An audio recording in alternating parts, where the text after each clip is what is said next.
then.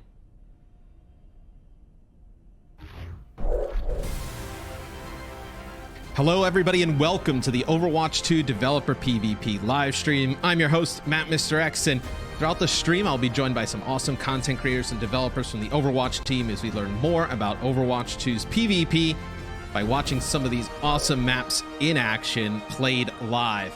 It's going to be an extremely exciting day. As Aaron mentioned during the developer update, everything you see today is work in progress, but being able to see some of this stuff day in and day out, it's truly awesome. Really excited for what the Overwatch team has to show for you guys today. So let's bring on some of my guests throughout the day. I'll be joined by the members of the Overwatch dev team. It's Associate Art Director Dion Rogers, Lead Hero Designer Jeff Goodman, and Game Director Aaron Keller. How you guys feeling today? So much for having us. Yeah, no, it's going to be exciting. Now, we've learned so much about the PvE aspect of Overwatch 2. We've learned some stuff about, PvP, with push, role passives, new heroes. You saw Sojourn at BlizzCon Line. What else has gone into the development process for Overwatch 2's PvP? You're right. We've talked a lot about the story side of Overwatch 2 and the cooperative PvE experience that we've been working on. But the Overwatch team has also been hard at work on the PvP side of the game. We're making new features, new heroes, new maps, some of which we'll be playing today. And we've also been looking at the way PvP is played. It's changed over time on the live game. And we'll talk about a lot of the changes that we want to be making and that we're currently making to PvP, but there's one in particular that I want to highlight right now because it's substantial, and I think it has a big impact on the way the entire team approaches PvP on Overwatch 2. And it's also something that we're all really excited about. Overwatch has always been played with 2 teams of 6 players. Overwatch 2 will be played with 2 teams of 5 players, consisting of 2 support, 2 DPS, and 1 tank. Oh, right, my next question was gonna be is role queue still a thing? So we still have a breakdown across the board. It's not completely open. So 1 tank, 2 DPS, 2 supports. What led you guys down the road to make this change? There are a lot of reasons for why we wanted to make this change. As I said earlier, Overwatch has changed over time. We've gone from having no hero limits at all in the game before launch. You could pick 6 Winstons if you wanted to for your team composition, to having a hero limit. We ended up introducing a role lock over the course of the game, and we feel like this is the next step in the way that Overwatch ought to be played. If you think about it, there is a lot going on in an Overwatch map. It is incredibly fast-paced, and we have always tried to make our combat easy to read and very understandable. And even with all of the work that we put into that, sometimes it's just hard to track what 11 other players are doing on the battlefield. Removing 2 of those simplifies everything, and it allows players to understand everything that's happening around them and to be able to make better choices because of it. This change obviously has a really big impact on tanks. And we will get into some of the changes that we're making to tanks and to some of the other roles in a bit. But tanks can be problematic. They're a DPS hero is simple. They're shooting. But a tank has abilities that can be noisy, or when stacked with other tanks can cause problems for other teams to try to overcome and counter. And a great example of that is 2 main tanks on the field. Sometimes that can be very oppressive to another team. I think with five players out there is a greater chance of certain people being able to carry whether that's the tank on the team or some of the DPS, there's just one less player on the other team that you need to take care of. And each player now has the opportunity to have a larger individual impact on their own team. No more double shield, chat. We've tried a lot of different versions of this. Internally, we've tried 4v4 format. We've tried 3 DPS, 2 support, 1 tank format. We even, early on in Overwatch development, we tried a 7v7 format of the game. And we always had some problems with them. And this is the sort of thing that our lead hero designer, Jeff Goodman, has really run with. And I think he probably has a little more he can say about it. Yeah, you forgot about the 4 DPS, 1 tank, 1 healer we ran one time. That was that was literally one playtest. And it was that like was one playtest, and we swore we would never do it again. Almost cut out in the middle of that playtest. never to be spoken about again. Yeah, Jeff. I assume that obviously changes to the tank role, but I assume there will be kind of like holistic changes overall, right? I think just changing the tanks, you probably need to rework some of the other stuff that goes on. Oh yeah, I mean, this is a kind of change. So that impacts like the huge part of the game, obviously, and that's the thing about sort of hero design and hero balance is like it's sort of easy in some sense. Honestly, it's easy, but it's certainly easier to make sort of a single hero change, and maybe even like a hero rework like we've done in the past. But to change something so fundamental as there's only 1 tank allowed, really kind of cascades into a lot of different questions and problems that demand answers. So, I mean, the obvious thing that probably comes up in people's mind probably immediately when we say this is, how does Roadhog work in a world where you could pick Reinhardt instead? Like, how is that an equivalent pick? So I love you. That's sort of our first question when we were doing it too. Like, we like this 5v5 thing. It was super fun when we play tested it. That has a lot of promise. But okay, we have to solve a lot of problems if we go this way. So that's sort of why it sort of has led to this larger set of changes, and there's a lot of other changes we'll talk about as well. But it definitely cascades. For example, healing. You can kind of focus on 1 tank now, and the tanks are even beefier than they are on live. The individual tanks, because this is one of them.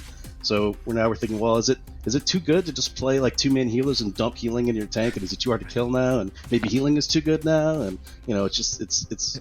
But this is the time to do it. This is what we wanted to do with Overwatch 2, is look at core things like this and make sure that where we want them to be, and it's been a lot of fun. Yeah, I was gonna say I'm not the designer, but I think that like this is the first real opportunity you guys have had to reset. Like, you couldn't just do this on the live game, right? I think that's kind of like what I assume, right? Is that this is like a holistic look at the game overall, and like changes that you couldn't do on live because they're just so massive. Exactly, and like I said, there's other changes that go along with this as well that are also equally impactful. So it's sort of like we just like shook the ground underneath the game like really heavily, and like all the pieces are kind of in disarray a little bit. So some of the heroes won't even be playable really by our playtesters here, because they're either heroes we're already kind of looking at heavily, or we plan on looking at heavily, so it's kind of not worth showing them in this context, or ones that we haven't addressed yet, things like that. So that just sort of gives you context of like how big this kind of change is. Well, I want to get right into the game. I want to see it live. I'm sure the fans want to see it live after getting all this like info. The first map we're going to be showing you guys today is New York City. Dion, what kind of map is this? New York is a hybrid map, so a brand new hybrid map for Overwatch 2, and there's a fun new payload for players to battle over. The world building team had a great time just creating this Overwatch depiction of New York. There's tons of neat details and fun Easter eggs for the players to find. So I think it should be fun to take a look at this. I didn't know your dad worked at Blizzard. Yeah, no, when you guys showed this at BlizzCon Line, I was so excited. Obviously from New York myself, would love to see the Midtown Tunnel go over some of the adjustments that you guys have made to it here in Overwatch 2. Just a beautiful map. I have to imagine this is one of the locales that you guys have been dying to do for a while. We've been wanting to. There's a lot of people on the team from New York who have spent some part of their life there. So it's always been on the list, and Overwatch 2 felt like the right time to do it. And no short of Easter eggs, I would say. No. On some of these maps so far. Get some love at the beginning. But this will be our first real look at 5v5. I've had the opportunity to like kind of watch some games like as they've kind of tested it out. It still keeps that Overwatch, you know, fast-paced feel, but it doesn't have like the, you know, kind of the clumped up chaos that you sometimes see of live. I think it kind of speaks to really what you were pointing to, Jeff, is that you know, when you have, you know, that one less tank in the equation, you can actually make the tanks more aggressive and more offensive. But it's also just kind of easier for the viewer and just people at home to track. Yeah, absolutely. And you'll see probably a lot of play here. One of the biggest things you'll notice, because there's less protection coming from tank players just to directly block bullets for their team. Typically, you will find a lot more play around the map corners, map angles. Often people going for cheeky flanks and stuff. Yeah, Dion loves this. Yeah, they get to use the environment a lot more. It's a bit more tactical. Yeah. Exactly. Which is great. So it kind of, you know, that was one of the first things that came out of our original playtesting, and we were just like, this is a really good direction. I mean, like I mentioned, there's like, you know, as a designer, you sort of have to look past the immediate like problems in front of you and like, okay, we can fix those. Like, I think we can address, you know, some of the like tank imbalances and healing issues and all kinds of stuff. This is actually pretty cool. I like it. At the heart of this, which is really cool, and so that's really what we've been focusing on and working through these problems. I think something that's really interesting about that too is that the gameplay is more fluid than it was before. Oh, yeah. A lot of times in Overwatch you get these really hard battle lines that get drawn between the two teams, and there's just less damage incoming, and so you're able to kind of move around a little bit more, and you'll see it here a lot of times. The chokes aren't as hard of a space to get through. There's still a choke in the map and you still have to work at it, but there can be a lot more like pushing through and pulling back on the choke, and it's something that I'm like personally really excited about. Yeah, I was going to say, how has the 5v5 move affected map design? I feel like it kind of has to have a huge impact on, you know, what you guys are able to do, create different, you know, speaking about like players being able to take more control of the game, right? You know, creating more flanking routes, you know, more opportunity for, you know, the Ashe to go to the side, get a pick, and open things up for a team. Yeah, there's a lot more opportunity for players to do that. But at the same time, when you go for a flank, you're not leaving 5 players behind. You're leaving 4 players behind. And so you kind of have to be weighing some of these decisions in your head. The game is just as strategic as it was before, if not more so, because of the individual ability for players to have such a large impact on the match. I think for map design, we've always been really careful to make spaces that feel good just for one hero. And sometimes we might favor particular heroes in different areas, but because of that, because we're able to make a space that kind of feels good for Reaper, or a space that feels good for Pharah, I think that Look at the cart. We'll still be able to play 5v5 on all of the original catalog of Overwatch maps as well. Right. That is a awesome payload, Dion, by the way. You know, we've always, in the artwork of the maps, we've always placed what we consider cover objects. It just feels now with the 5v5, players will take advantage of that more. You know, even the previous maps, we planned cover objects to help protect players. Now with 5v5, they're even more effective, these artistic choices. It's such a great point, too, because we have started placing a little bit more cover in our maps. And if you go back to some of the old maps, like if you look at King's Row, that middle section, that street section of King's Row, there's one piece of cover in that entire section. Yes. It's just corners of buildings is what you're using. King's Row's the best map, though. Yeah, no, that's a great point. I think you can kind of see it here, even with you know, stuff like that. I know the taxis here in the streets, you know, you have the little kind of windows, the pillar to hide behind in the middle. There's a route through the subway. There's so many different kind of angles you can take. Something we saw at BlizzCon Line was the 2 fire strike, charge, cancel Reinhardt. I noticed something before, Jeff, when we were on with Winston. My Winston on live not able to shoot at range. Can you explain that to us a little bit? So yeah, I was wondering if people picked up on that. So we were first watching Winston there. This is an example of, you know, some of the tank changes we're talking about in regards to 5v5, but also a larger change we're talking about making tanks a lot more aggressive, be able to be a little more hybridy on the damage side and less just raw protection. So on Winston's side, He's ulting right now, unfortunately. You can't see it, but he can't do it while he's ulting. But his alternate fire there, which he's doing right now, there it is. You can charge up like a condensed blast of lightning from his gun and fire it off as a single sort of like blast attack at longer range. And so he actually, the charge up is kind of interesting with it for him because you could do it while you're leaping, and so there's like theoretically more burst combos you can do where you're jumping on top of somebody, charging up in the air, and burst, release it right before you land on them, and then you get the stomp damage too, and you can shock them or do a quick melee combo. It's a lot more interesting things. On top of the fact that, with some players know a lot of times you're shocking somebody, they're getting away, you think you can finish them, and they just fair boost away, or somebody just barely gets away, you get that extra alternate fire shot to try to take him out on the way. And it's actually interesting playing against him now because you now are cognizant of that. So sometimes you're leaving a little earlier, like, well, I'm going to get blasted probably if I just run away. So I have to be able to survive that.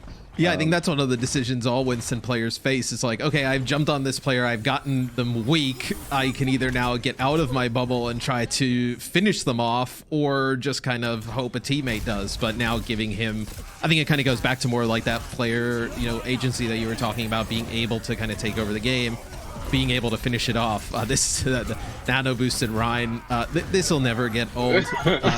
Just seeing Reinhardt nano boosted, just swinging. I'm sure it makes the fans out there happy that that was a Dragon Blade against Genji he was able to take out. It's kind of the bane of existence of a lot of people.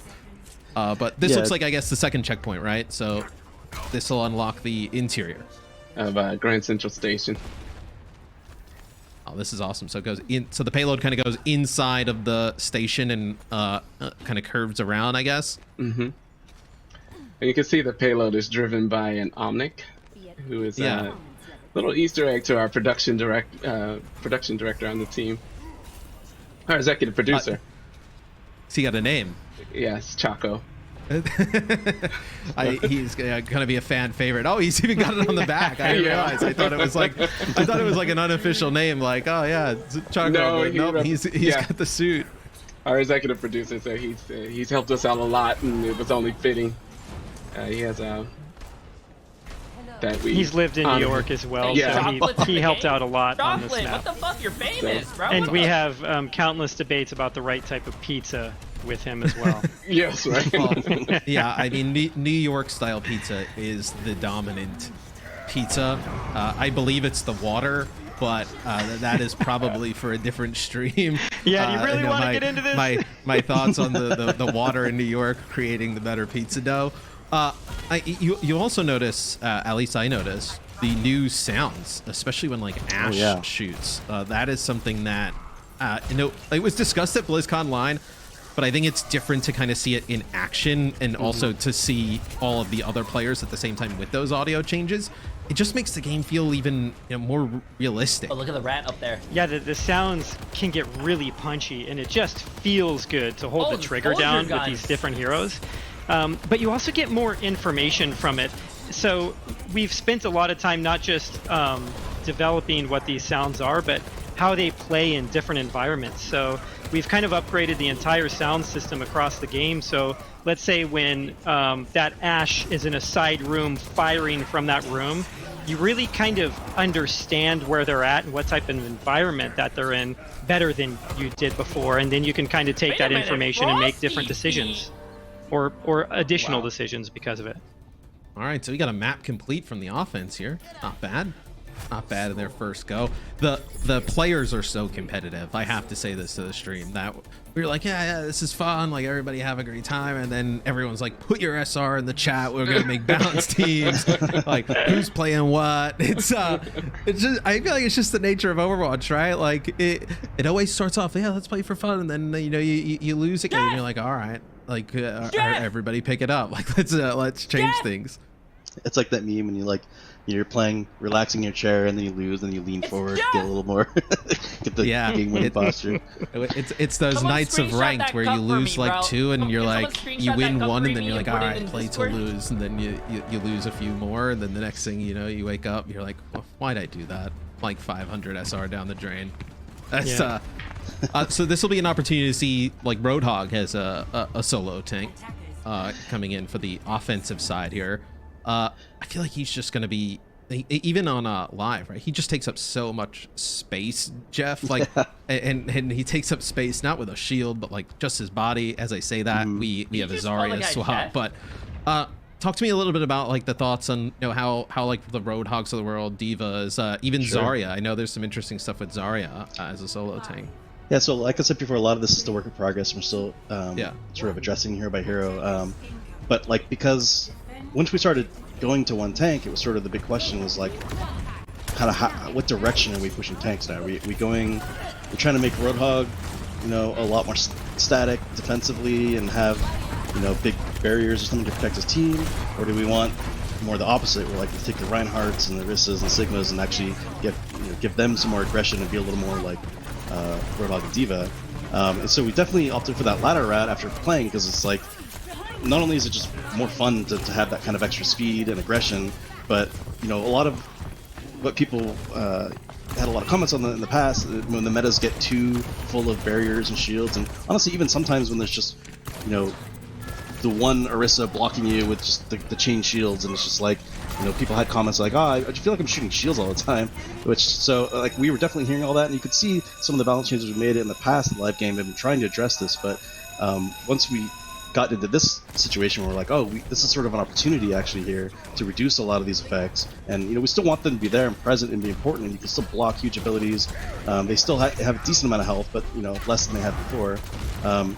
But then in response to that, you can see Reinhardt here. He hit the wall right there. He didn't cancel it, but you can cancel your charge, and you can get two fire strikes. So the canceling charge is one of those like sneaky things that seems like to some people might be kind of a minor change, but it almost like completely changes how he plays a lot of ways. It's actually really fun because you can, it has a really fast recovery when you cancel, so you can like charge up to a group and then cancel and immediately ult and just like knock everyone down. So the fact that you can even do that is its own now like sort of mini game that people play, where you can kind of bluff with it. If people know you have your ult or think you have your ult, you can just charge right at them, and they're trying not to get stunned. Like, they don't want to fight you necessarily like normally, because they don't want to get earth shattered. So sometimes you can like bluff people and are running for cover and you didn't even have it, or you save it or something. So, and it also just allows him to get in there and be more aggressive without sacrificing his health bar. Yeah, it just sounds like another change, almost like how you kind of mentioned like stuff like that Winston combo, kind of as you're playing and testing and seeing all these different things. Like, yeah, where the Winston combo, you can load up that secondary fire, come to, like, get the jump damage, land on somebody, take them out. Like that, you kind of have like this like little meta game with like Reinhardt play, right? Where now you kind of have like this another layer of canceling the charge, being able to. I remember there was one clip, I think, from BlizzCon Online, and just like a trailer where he charges towards the team, cancels, and then shatters them all. Being able to make plays like that just seems so sick. Holy shit. He's also got the ability to control his charge more, so you can actually turn around corners more. Oh yeah. So the charge, while you can cancel it, it's also more aggressive and it's more versatile. I think something else that's really interesting, if you look at if people have noticed what's happening with Zarya, is she has 2 charges to her bubble now. Oh, but they share charges is the trick. It's actually what we playtested in the April Fool's patch. So as people probably noted, like, some of those changes a lot of them were just silly, kind of fun, like permanently flying Sigma. But there were some changes we threw in there. I was like, let's see how people react to this. I'm curious what people think. Like, maybe this is something we can try. And Zarya bubbles is one of those things. So. Aaron, it's something we just recently kind of put in, right? Damn, that guy just it took me a while to get used to the new changes, but once I really dug in and settled with these changes, I realized it's how I always wanted to play Reinhardt this way, basically. The charge in and yeah, we were joking about that the other day, where I'm like, yeah, like the canceling the charge just feels so right that but you're so like trained to kind of how it is, like where you're just charging into walls, that I was like, I don't have to do this anymore. No. Like I can just go. Like it's such like a great quality of life change. Yeah, something else I think that's really interesting here is this fight's been going on for a while. Neither tank has fallen. And the support had been doing such a good job at keeping the tanks up, because there's only one of them that they have to actually focus on. And the fights feel really, really good being the tank player now. Like, the amount of times you get into this situation where it feels hopeless. You're low on health. There's a bunch of the enemy players focusing on you, and you're able to still come out of it. It feels so incredibly good, and you feel really powerful. Yeah, it's I think that has to be something that you guys have kind of gotten in feedback, that from a support's point of view, you're able to dump resources into just one tank, and that also probably frees you up to do a little bit of other stuff, right? Where Batiste can do a little bit more damage. You know, Zen, you can kind of orb the tank and then focus on the damage. That probably has to be way easier in support. I would not want to ruin this amazing For sure. Yeah, we got a lot of feedback from support players. It's a lot easier to focus, and a lot of times you almost have this like look at the UI. Communication between the two support players, and Discord orb. you have like Mercy's like, I'm just going to be, on tank duty and just be on tank basically the whole time. And you have like a Lucio or something like that to spot heal everybody else and speed everybody up. But there's other strats. Like sometimes we've seen people go too big heal, main healers essentially, and try to just focus so hard on their tank that even with like Discord orb on them, it's just hard to kill them. So that's going to be an interesting strat too. So I'm not even sure like what the quote-unquote meta is entirely yet, especially because we're changing things all the time. I guess it's pretty hard for them to settle, but yeah, it's been a lot of fun. This Zen UI is new. Oh yeah, it actually looks really cool. This is something obviously that's incredibly new. I think on live, like it's kind of displayed on the right. Yeah, we're generally looking through this. Go ahead, sorry, Jeff. I was saying we're generally looking at anywhere we can improve hero-specific UI stuff like this, and we felt like this could use a big update and be a lot more readable. Yeah, I think one of the things I'm most excited about with the healer UI is it's not just on Zen, but it's on Mercy also. You see the portrait of the player that you're healing. Oh, that's cool. And so it's just a lot easier to kind of figure out who you've got instead of just using something like a nameplate, and it's not off to the side, right? It's like center screen, so you're able to still kind of focus down the middle. Yeah, and you can see his Discord is down there as well. So you have like Harmony and Discord orbs are kind of both shown on each side of the ult at the bottom of the screen. We have an overtime here. I can imagine the comms are everybody's starting to get pretty sweaty now. We get towards the end of the map. So this has really been, I gotta say, for you guys probably, this is probably awesome to see, like the game actually being, it's one thing I think to play, but now to like observe and be able to watch, and obviously the people you guys work with every day, this has to be pretty awesome. That's cool. Yeah, it definitely is. We've been playing it in this state for a long time too, and it's always so tough drink something and he goes on camera. To play a game a certain way at work and then go home and it operates in a totally different way, and you're playing with people online and you can't help but think like, if only you knew what I was playing, every day. And so it feels really good to have that out in front of our community so they can kind of see what we've been doing. There's actually a ton of like small changes in here too. Like I'm curious if people picked up on it after one game. Like one example of a small change that actually we may end up removing, but it's in this build right now, is because we've had it for a while now, but we just had to do discussions. Maybe we want to pull it again. Is we've actually slowed the movement acceleration rate of everybody in the game just very slightly. And the reason for that was to try to create a little more sort of prediction element to shooting an enemy, as opposed to like you can kind of AD spam a lot of times, or just like turn directions so fast that it was really hard to lead a shot, or sometimes it felt like you're guessing a little bit on which direction they're going to go. So we tried to like just notch it down just a little bit, so you can't really feel it as much in first person, but it's kind of one of the subtle things. But after sitting with her for a while, even just like I think it was like last week or earlier this week, we started bringing up a thread again. Like, do we want to keep this? Actually, this has been around for a while. Is everyone still happy with this? So that's just an example of like the controversial. core. like among the design team. There's a lot of back and forth on this one. So, but I think whether or not we keep a change like that in the game, I think what it speaks to is the amount of systems and how deep we're looking at, like the entire experience of PvP in the game. Yeah, seems like no stone on PvP is being left jacket, untouched, right? Where you're able to kind of look under kind of every rock, see what you guys want to do. I want to bring somebody in from the community real quick. I can welcome in Stylosa. Dude, what'd you think? First looks, what'd you think, man? I'll be honest, I was a little bit skeptical when I first heard about 5v5. Ripped to the off tanks kind of thing, but I don't know. Based off watching that first map there on New York, I don't know. It looks quite spicy. This does. Could be quite good. Yeah, no, I'm really excited. Like, as somebody who I will wait in the DPS queue. As long as I gotta wait.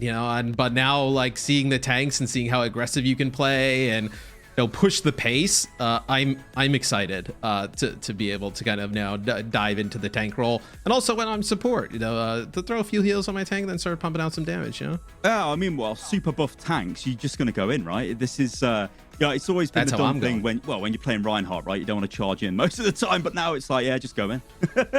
Now I'm going full throttle. I'm charging back in. We can bring Aaron and Jeff back in. As our next map's going to be a game mode that we saw at BlizzCon in really 2018. It seems like forever ago. Is Push. How has the game mode changed since we last saw it? We haven't made a lot of changes to the mode itself, at least as far as like the big rules go for it, but we've continued developing for it. So we have more than one push map in development, and I think we have more than one that we'll even be looking at today. So we're really committed to the mode, and we have a lot of fun playing this thing.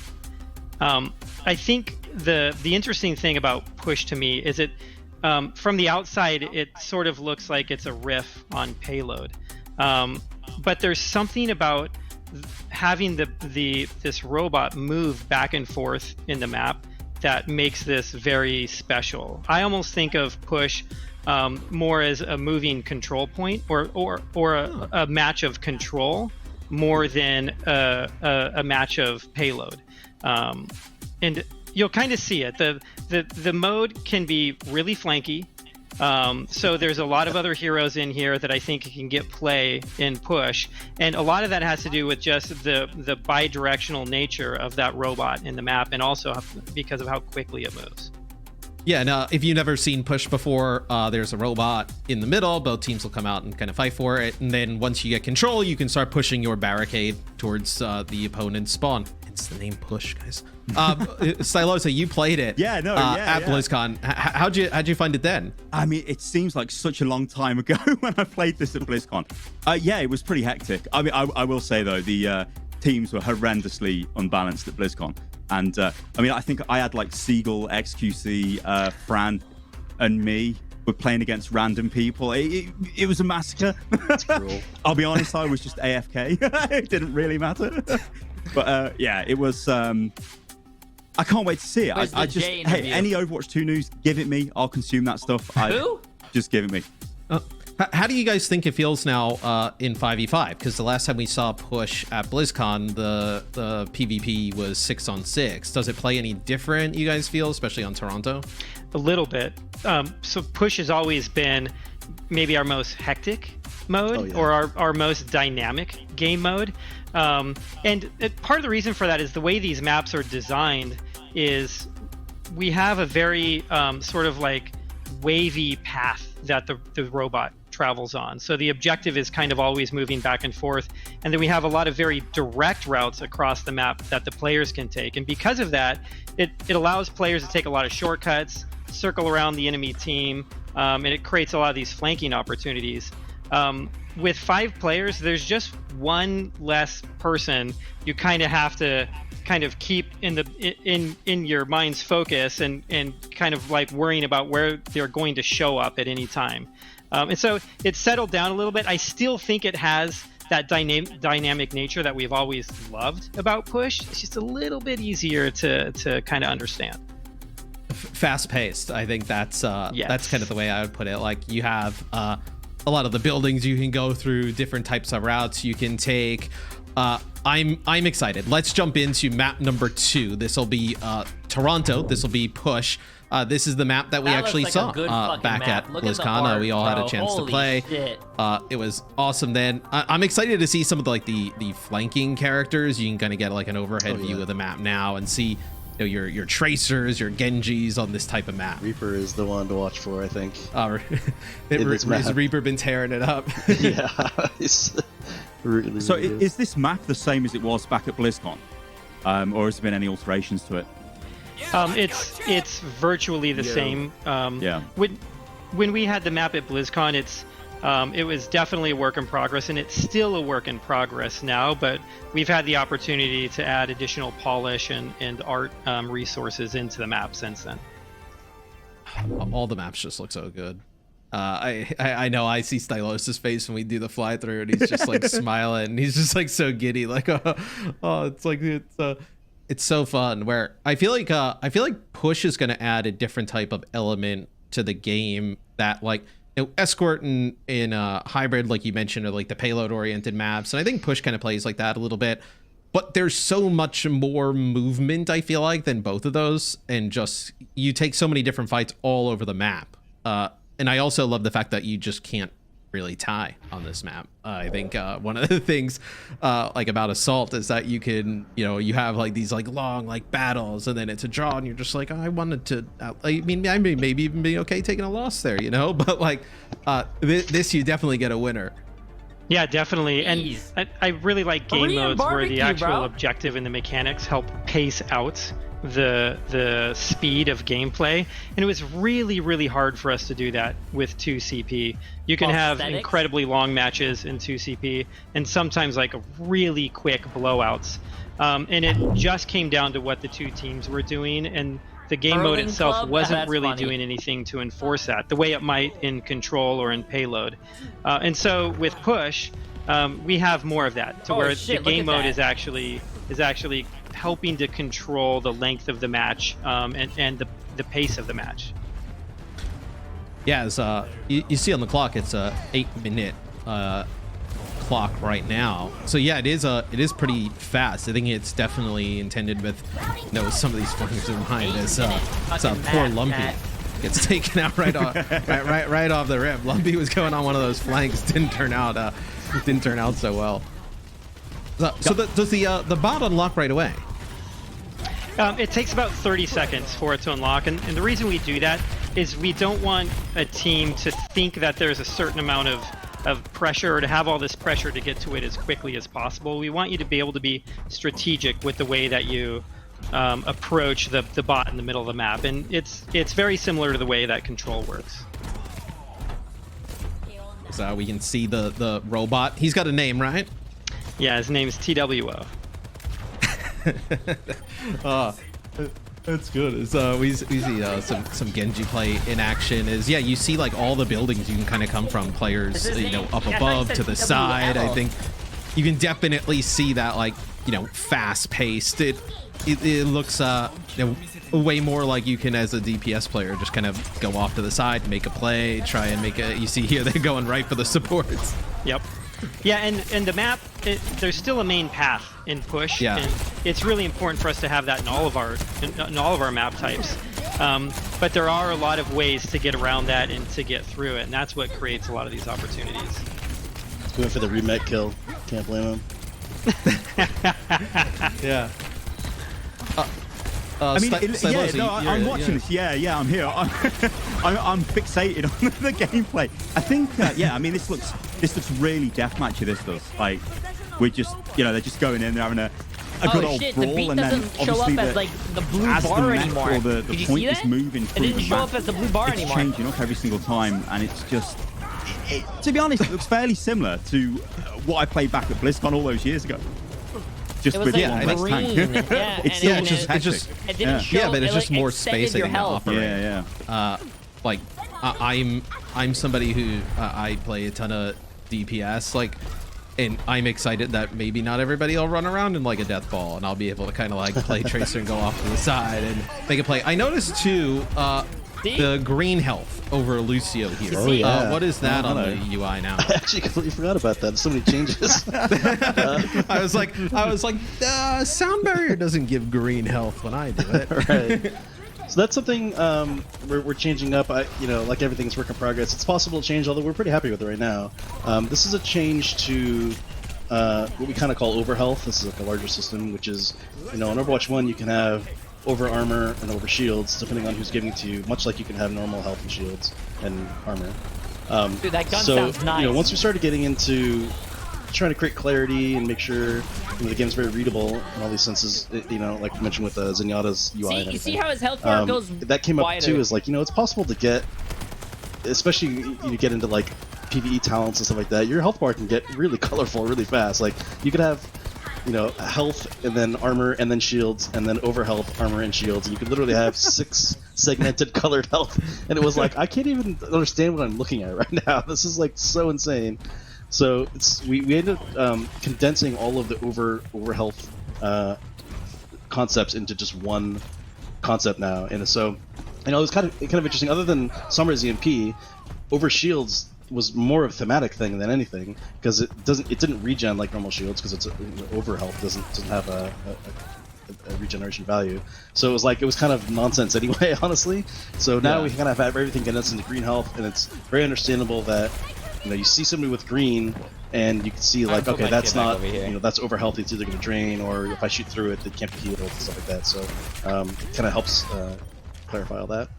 Port 2's getting a workout going back and forth. It's not a huge difference. I noticed before there was like a circle. So is there like kind of capture points, like progress? Does that change the respawns at all? How does that work? That's because I'm not sitting Yeah, out. it does. So the robot starts in the middle of the map, and it pushes those Good job, bro. like those red barricades in front of it. They're showing the new you can character, use those probably. to kind of like in world see what your high watermark is.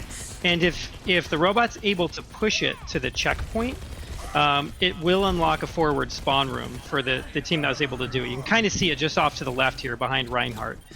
So if the attacking team can push it over there, they'll unlock that spawn point, and it gives them a big advantage in order to kind of push through the rest of the map. And then I assume when 2 starts moving the other direction, I guess if he decides to start moving the other direction, they would lose that forward spawn, right? Yeah, but there is there is an additional detail there. It's TWO has to be pushed back to the middle of the map before you lose your forward spawn room. And we actually started it the way that you described it, but a lot of times the robot could just move back and forth across this one checkpoint, and it got like really chaotic, and you'd have no idea where you were going to spawn. So we kind of gave you a grace period in there, or made it a little bit stickier by forcing him to return to the middle. Yeah, that's a good call. I can imagine if that was the case now, you would have like, if I spawned this 1 second, I would spawn close, and then like Stylosa spawns the next second and he's far away. Yep. And I mean, that happens in Overwatch, but it was way too blatant. This with double that. bubble Zarya is sick. She is incredible. I love her.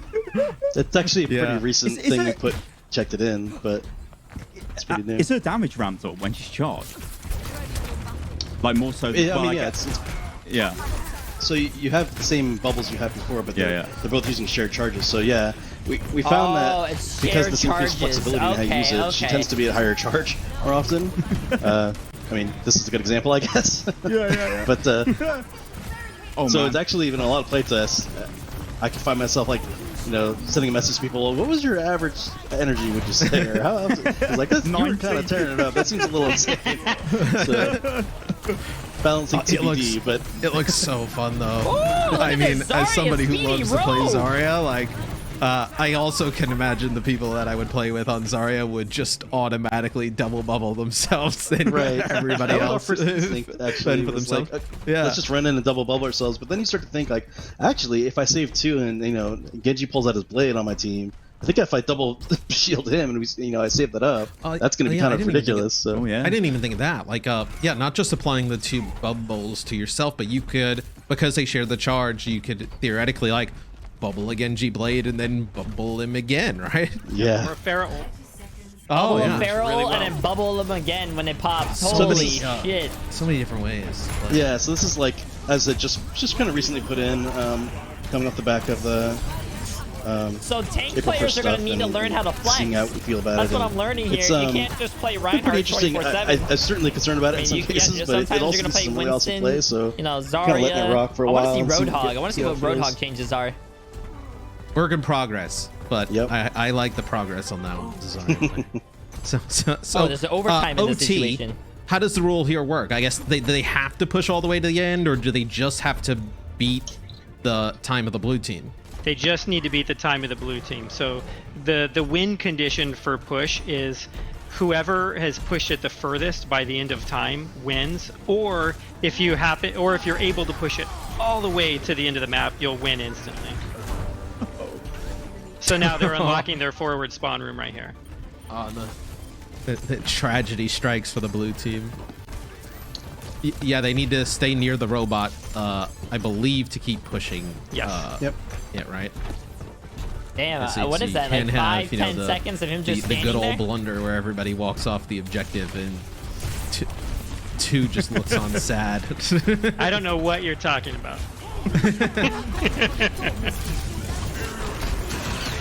Oh, that's a problem. Yeah, I imagine these games go right down to the wire. I mean, just as we it's saw definitely hectic there towards the end. This is going to be quite good for Overwatch League, I'd imagine. This is. I enjoyed that. I really enjoyed watching that. Yeah, I think Stylosa, I think to your point, like yeah, when you think about like, you know, 5v5 or 6-on-6, you're like, oh well, like does it still guys, have that I just like, wanna let you know, guys know- big like energy, like that fast They had paced me on like this kind panel, of, by and the you way. see I it think it's there, really I think good. especially on push. I think it's why it's such like a great Thank you, guys. representative of Thank you for having me here. the game, is that yeah, you still have these Me and this fast-paced guy- fights. Oh, you know, sorry, you're wrong way. able Me and this to, guy you are know, twins. make plays all over He the has the map. mirror in It the sort back. of I ramps have up, the right? mirror As in the the match back. goes on, it Yeah. gets more and more Same and more haircut. intense, and oof, you have a big sort of crescendo towards the end. That's really nice. I really like that. It's got that Overwatch music where it kind of adds to the suspense of it all. Yeah, and push, this happens in push a lot. It goes to overtime more often than it doesn't. And it was a decision that we made when we were developing the mode, where we had to decide what was more important for push. Was it for one team to be able to get the robot all the way to the end of the map? Or is it more important for the robot to be moving back and forth in the map? Because it's really hard to get both of those. And so we think that this mode plays better to have it moving back and forth more often. And so the mode mechanics and the map design is all kind of tailored to have that. And it makes it like really, really exciting. Yeah, it's just the fast moving, fast flow of combat, right? I think that kind of Jay, sit Jeff, like properly. in your You're in an wheelhouse, interview. right? Like for just hero design and being able to kind of come up with these creative different things that, you know, like we saw Zarya there on push. Like it's not a hero that you would kind of think for like an aggressive type of game mode like that, but she was like, she looked unkillable all the time and she looked crazy.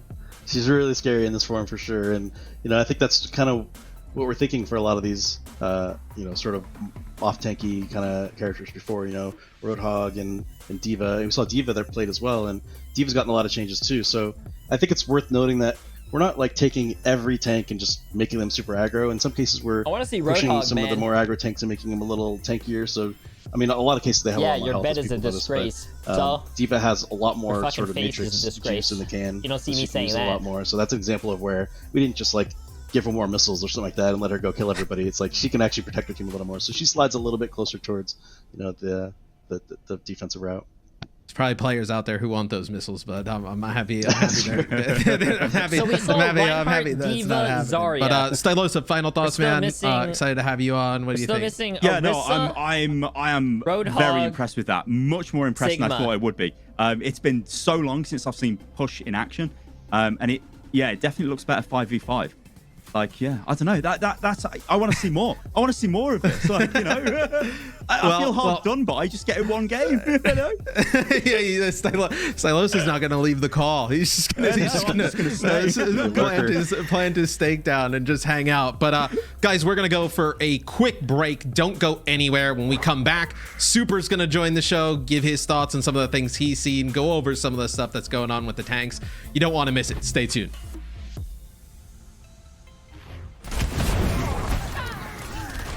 Two-minute break. So what's everyone's thoughts?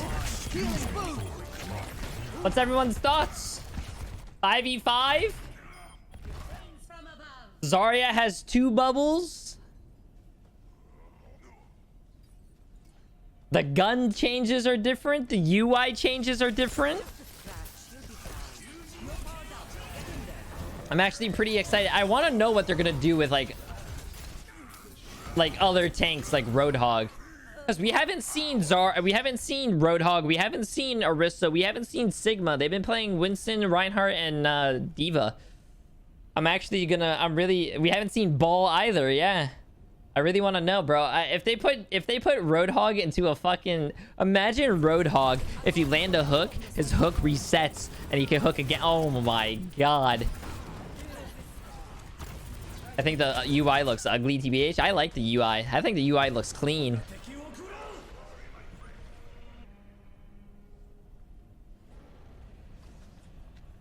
I think that's pretty cool, man. I think it's cool. Maybe they might move Roadhog. No, I don't think they're gonna move Roadhog to a DPS, but I mean they could. I mean, you're gonna have to change his health or something. The soldier guns, that does sound cool. The weapon sounds fucking awesome. Damn. Except tank queues are gonna be fucking fast. DPS and supports are probably gonna be really fucking long.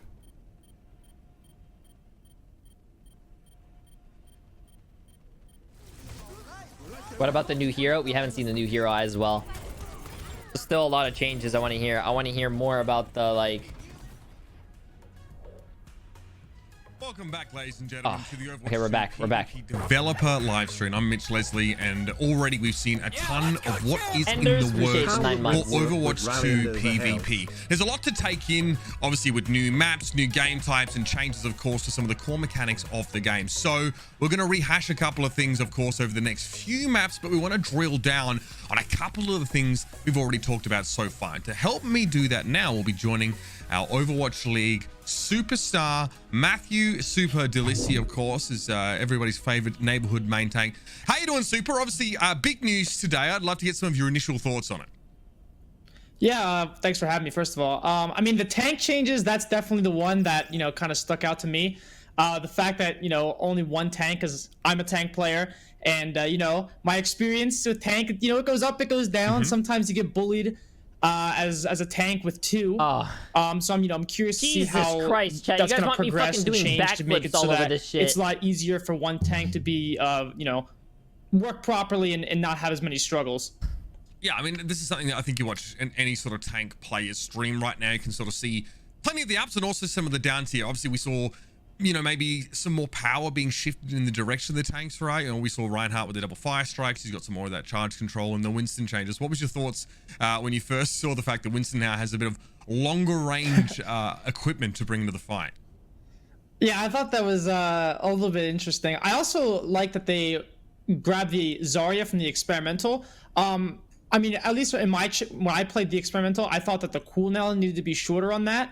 But I like that in general they're trying to give more power if it's going to be just one tank, because I feel like otherwise a lot of tanks like, you know, Zarya and Diva, they would kind of struggle because the way they're designed right now, I feel like they weren't really what, you guys saw that? You don't freeze people in place.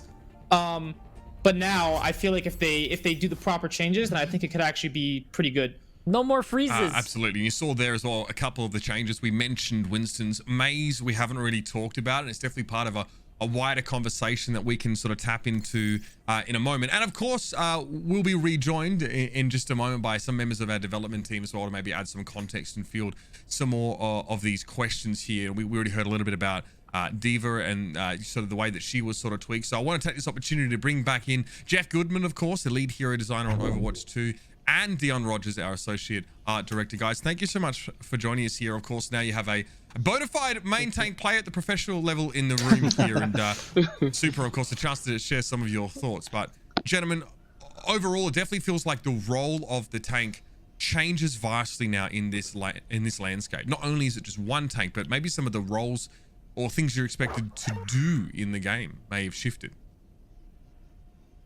Yeah, I think absolutely. I mean, it's sort of like, definitely in the past, it's somewhat true as well that you're definitely leading your team. But I think now you're doing it kind of by yourself, and you can really sort of pace the game out, at least for your team, exactly how you want it to go. Which, so I think some people are sort of, internally we've had people like kind of worried about that pressure a little bit, like, oh man, that's a lot of like, I have a lot of responsibility now. But I think as you start to play it, you just realize that, wow, I actually have a lot more tools to do this than before, though. I mean, I'm a lot stronger. I can actually survive these encounters a lot more, especially with healers both focusing on me now and everything. So it ends up just kind of being empowering and super fun when you get in there, especially obviously with the ability to cancel Reinhardt charge and stuff, so you don't have to overcommit. And you can poke a little bit with Winston, so you don't have to overcommit with him either. And so a lot more control. Yeah, I mean... Yeah, I agree. Yeah. Oh, sorry. Earlier I mentioned I used to be a Brian main as well. Nice. And these changes. So it took me a while to get used to the changes, but I agree with what Jeff said. There's a lot more choice and tactical decisions you're making as the tank now. That it just feels fun and really good for the team. I love that you sort of mentioned Reinhardt here as well, because I know something that we maybe haven't covered at great depth so far, but because the role of the tank maybe changes or maybe becomes more focused now to some degree. Reinhardt, obviously, we've known him to have a sort of a passive ability on live where he's less affected by some of this crowd control or knockback stuff. Oh, yeah. I want to talk a bit about role that's gonna passives, be so because sick. that's something that is, is coming to Overwatch 2 and really sort of sets some of these roles apart from each other a bit more, Jeff. Yeah, so this is a new thing coming to Overwatch 2. It's, for those that don't know, it's every role, so tanks, DPS, and support, get a passive or a set of passives. Roadhog doesn't get booped that much farther, but... so in this case, you can see tanks have a couple things associated with them. One is they're reduced, they get knockback reduction on them, so you can't knock them around quite so easily, which thematically makes sense too, but if you're a tank player, you're playing against, Lucio and, whoever else, it can be really infuriating sometimes, just be flying around all the time, not be able to control your character as well. So that's one of the things they get. And the other thing they get that we've heard about tanks, especially tanks like Roadhog who don't have a barrier, is people feel like they generate too much ultimate for the enemy team, especially if you're trying to be aggressive, which is what we're trying to incentivize. That, you come in, maybe you cancel charge and try to get hammer swings in there to build your ult, but like, was that a worthwhile trade-off if the enemy shot you so much that they built more ult than you did? Everyone gets booped out the same. Shooting an enemy tank generates less ult for you, so your enemies get less ult for shooting you across the board for all tanks now. These are obviously this is what I see. Look, Overwatch 1, you get 40% ult charge for 2 clips. Overwatch 2, you get half the ult charge, you get 20%. So maybe they bumped it up. The role passive they get right now, and this is something gets we're definitely iterating on and tuning maybe even more aggressive than the other ones, is they get a movement speed bonus just across the board, which you can see here. You can see it's not like massive. It's not like everyone's going to be soldiers sprinting around the map or anything. But we have found so far, like, I mean, players probably attest to this too. Like, any kind of movement speed changes to anything is huge. Yeah. This is why Lucio was considered sort of like, mandatory for so long, because he was the only one bringing move speed. Granted, he's a lot more move speed, but so we started a little higher. We were tuning it back a little bit. We're still trying to find the number here, but it's really interesting in what it allows you to do as far as even just like basic map traversals. You can just flank a lot easier, and you don't have to commit as much time to the flank and to get back. But also, like, there are times where, let's say you're like Reaper or something, and you commit your resources to get at an enemy Zenyatta or something, and he's trying to run around a corner just get away from you, and you could just catch him. Give it a little bit of time, you'll just get up close to him and close that gap. So that's pretty powerful, even though it's kind of a little subtle there. And then the support changes is, this is probably something that Ana mains especially are gonna love to hear. But the support players all get automatic health regen after a certain amount of time of not taking damage, which is basically Mercy's passive. That's great. Damn. Right, exactly. All so it's Mercy's supports. passive, but a lot less of a degree, and Mercy's passive will still exist as like a much stronger version. All supports. But this is still there, so I always feel like you're an auto player. Obviously when you're really low, you're like, I guess I'll nade myself. But sometimes you're missing like 50 health, and you're like, am I gonna waste my nade just to heal myself? Where's my other healer? Usually Like, the where's other the healers health pack? in front of you as well, so like they have to turn around Right, to see you. right. Exactly. So that's been really awesome, especially for us designing new heroes, because I feel like we're in this position every time we design a new healer. It's like, okay, well, we have to come up with some mechanic that they can heal themselves, because it's like ridiculous that you can't like shoot yourself in the foot or whatever. It was always on a joke, but so now they have these sort of like, we don't have to worry about that anymore unless we wanted to add something like in Mercy's case or even Zenyatta's case for shields. Shields regenerate on top of this, so you'll actually get double regen if your shields are regenerating. So those heroes still retain their sort of extra regeneration bonuses, but it's a lot nicer for Ana. Now, of course, on the horizon, we're going to be showing more of our new maps here in Overwatch 2. But something I noticed that kind of snuck past us here, some footage of Mei. So, walk us through this, because Mei seems like she's been changed pretty drastically, at least in terms of how she operates. So this is actually the kind of tip of the iceberg, and some changes I can talk about. But Mei was the first one we sort of checked into the build and wanted to play with for a long time. So if you notice here, she doesn't actually fully freeze the enemy here at all. She still slows them, but she doesn't never go to a stun all the way. Thank God. The compensation, of course, does a lot more damage. So it's it's really scary to be getting hit by her because you're taking damage and you're slowed. But of course, there's a lot of ways to escape. You can have help and everything, but you never actually get in that lockdown state and be like, okay, well, here's the free headshot. I guess I'm dead. And for her, it's really interesting too, because she still has, at least right now, she still has that sort of cleave effect, the piercing that can hit multiple targets. So and you're doing so much damage now. It's kind of fun to play this game and try to get all this extra damage, because you could straight up just kill people now by piercing through a tank, or certainly if Zarya's ulting or something like that, you can just pierce through everybody and just kill them yourself. So it's kind of an interesting, still has an interesting back and forth with her secondary fucking shot with Winston's as I mentioned, it's kind of the tip of the iceberg, because what we're really playing around with, and this isn't actually in this build, this is something we've been experimenting with, hasn't quite been successful enough to quite put it in the build yet, but this is something we're looking at, is just generally looking at crowd control across the whole game. Like, where do we want it to be? Who should have it? Because we certainly we've gotten feedback over time. We totally understand and respect, like, sometimes you're playing against the ultimate CC team with like Mei and I don't know, McCree and whatever, and especially as a tank, I'm sure you're well aware of this, and you're just like, oh my god, I hate my life. So we've been experimenting with like just generally setting guidelines, like, okay, tanks should probably have CC. They're all about space control, and they have that role to be able to earth shatter or create that those great opportunities. But should as many DPS heroes have CC as Mei? Maybe McCree doesn't need a stun, so we're looking at all of these, especially mostly actually really the DPS and the supports. Currently, like, again, this is all like really hot off the presses because it's not even in this build, but we're probably thinking that like Ana's pretty cool right now. People are generally pretty cool with her sleep. There's a skill shot element involved. You can give me one There's more sleep, a lot of if you want. Just keep going. How about like a fan of sleep darts? Just kind of less CC. You're giving me cool talent ideas, actually. So give me 1 second. That, we're still playing. That one seems pretty cool, but like McCree, probably not so cool, even though he's sort of like ingrained on McCree as a stun. That's like what he's about. But it's like, okay, well, what if he didn't? What if he had something else? Or what if it worked a different way? And of course, that almost has as many ramifications as the tank changes, because it's like now we're talking about, okay, we take all the CC away, Tracer, Doomfist, Wrecking Ball. These heroes are just like out of control now, right? Because like they're sort of heavily countered by CC. So then we got to go back and change those heroes, of course, as well as the compensation for the CC heroes. So that is something that's like heavily in progress, and I'm hopeful that I think we'll be able to get some reductions there. That's gonna be interesting as fuck, a lot of our fans would like to see it. So give McCree a lot of these changes, including the tank changes, are trying to get back to like core shooter roots. It definitely feels like, Jeff, we were at points we were wondering, like, is this game like a MOBA? Like, how important is that positioning, the tactical, the ability usage element? How important is the shooting element? It's not uncommon for for developers to say this game's all it's about the gunplay, but as the game evolves and you have these ideas and you bring these new abilities in, that it can sort of change that. Super. Usually, mate, it's hard to get you to stop talking, but you've had a moment to absorb some of this. Let's talk about how you think the role of the main tank or tank in this regard is going to change in maybe an Overwatch 2 and sort of some of your thoughts about where the CC is going. How's it going to feel? You know, you have a rock hard mental, dude. Like the way you sit on that stream and you just go. But tell us how you think this sort of changes.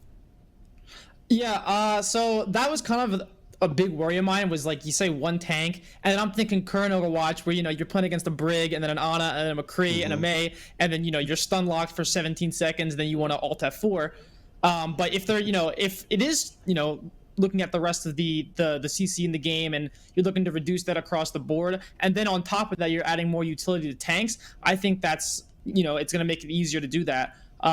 Because I have felt that CC is kind of it's a little out there sometimes, you know, it's not always the most fun to play against.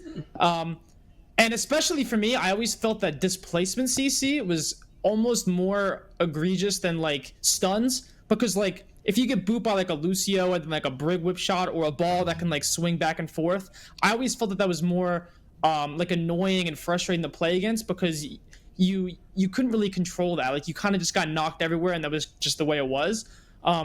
Are those being like looked at as well as stuns, or is it like everything across the board?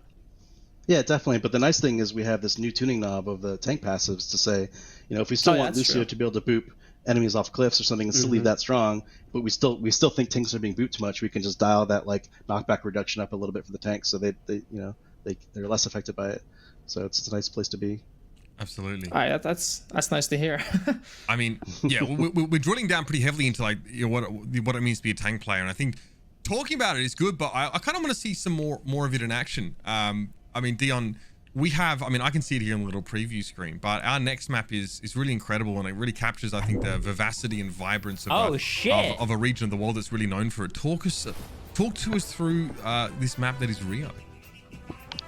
Yeah, so Rio, another map we wanted to do for a long time. We have several artists on the team that spent a part of their life there. Okay. So it's pretty fun to kind of dive in and see this Overwatch version of Rio. The beautifully painted favelas, colorful, vibrant club. You get to visit where Lucio's club is.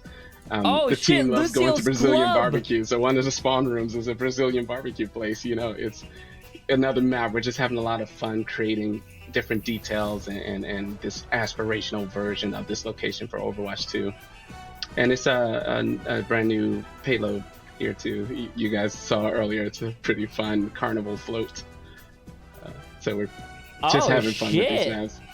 The cool Brazilian barbecue. It's fun and sunny and colorful, and I think it's a map that feels like Overwatch when you play it, you know? I mean, already that sort of signature vibrance that, you know, so many of Overwatch's maps have been credited for is there. Can you obviously, I don't want you to give away too much of the story, but is there a context here, like where are the attackers starting from? Because I see some beach, I see different landscapes sort of getting fleshed out here as we go through the map. Okay, so the defense actually starts in Lucio's home. So yeah, obviously there's a story layer to Overwatch that we want to tell, so Lucio plays a big part of that. So you get a little hint of where we're going with that, but we're not talking too heavily about it. Also, Lucio's club is it's kind of a community place, so it's a place, if it was real, people can come there for free. He's a community guy. We wanted to showcase this with this gigantic kind of sci-fi club he has. Yeah, it's connected to the story of Overwatch. We'll just have to wait and see how closely Rio plays into the game. You saw a little bit at BlizzCon a while ago, but there's definitely more. Right, so I do have a question for Jeff. Sorry to cut you off, Mitch, but I do have a question, if that's fine. So if I'm pretty sure, like way back in the day, there was like an interview that I read that was like 5 was too small and 7 was too big for the roster limit, and then 6 was perfect. But like I'm kind of curious, like where along like the Overwatch timeline did that philosophy kind of change? Like was it role lock? Was it like people learning how to play the game better? Like you know what I mean? Pretty much all of this. Yeah, I mean, we know so much about the game. I mean, as kind of Aaron touched on at the beginning, like before everything, and you could just play 5 Winstons. They In have fact, we had an Wrecking internal Ball now. tournament where that was the strategy. 5 Winstons and a Zenyatta. It was sort of like, oh my god, this seems like maybe a problem, or is this cool? We don't know. So, like, obviously, when you're building really any game, you try to make the best judgments for what you have and what you're playing, but once you have the game in the wild, you get it in everybody else's hands, and it marinates for a while, and you're making changes, like, your opinion on this stuff definitely changes. So I think over time, like it was touched on, we were still keeping an open mind to maybe doing some of these kind of changes, and then coming Overwatch 2, we were just like, let's revisit everything, and that was definitely one of the major core decisions of Overwatch 1 we were really looking forward to revisiting, and at that point we were just like, yeah, maybe this is actually just much better, maybe we were wrong all along, although people always say, it's kind of a design thing, people say, you're not necessarily wrong at the time just because you were wrong in retrospect. Who knows? Yeah. The different ice sound. Yeah. So obviously this is a hybrid map. I don't know if I mentioned that at the beginning here. So much in the same way as King's Row, we'll be fighting for control of a payload here, which will eventually roll on out. And we kind of teased. Can't freeze the fucking Doom anymore, but you can slow them. I'm no stranger to peacocking. Look at what I'm wearing. But this is great. Obviously, we tell a story in Overwatch in Overwatch 1 with these payloads here. So looking forward to seeing how that story gets fleshed out.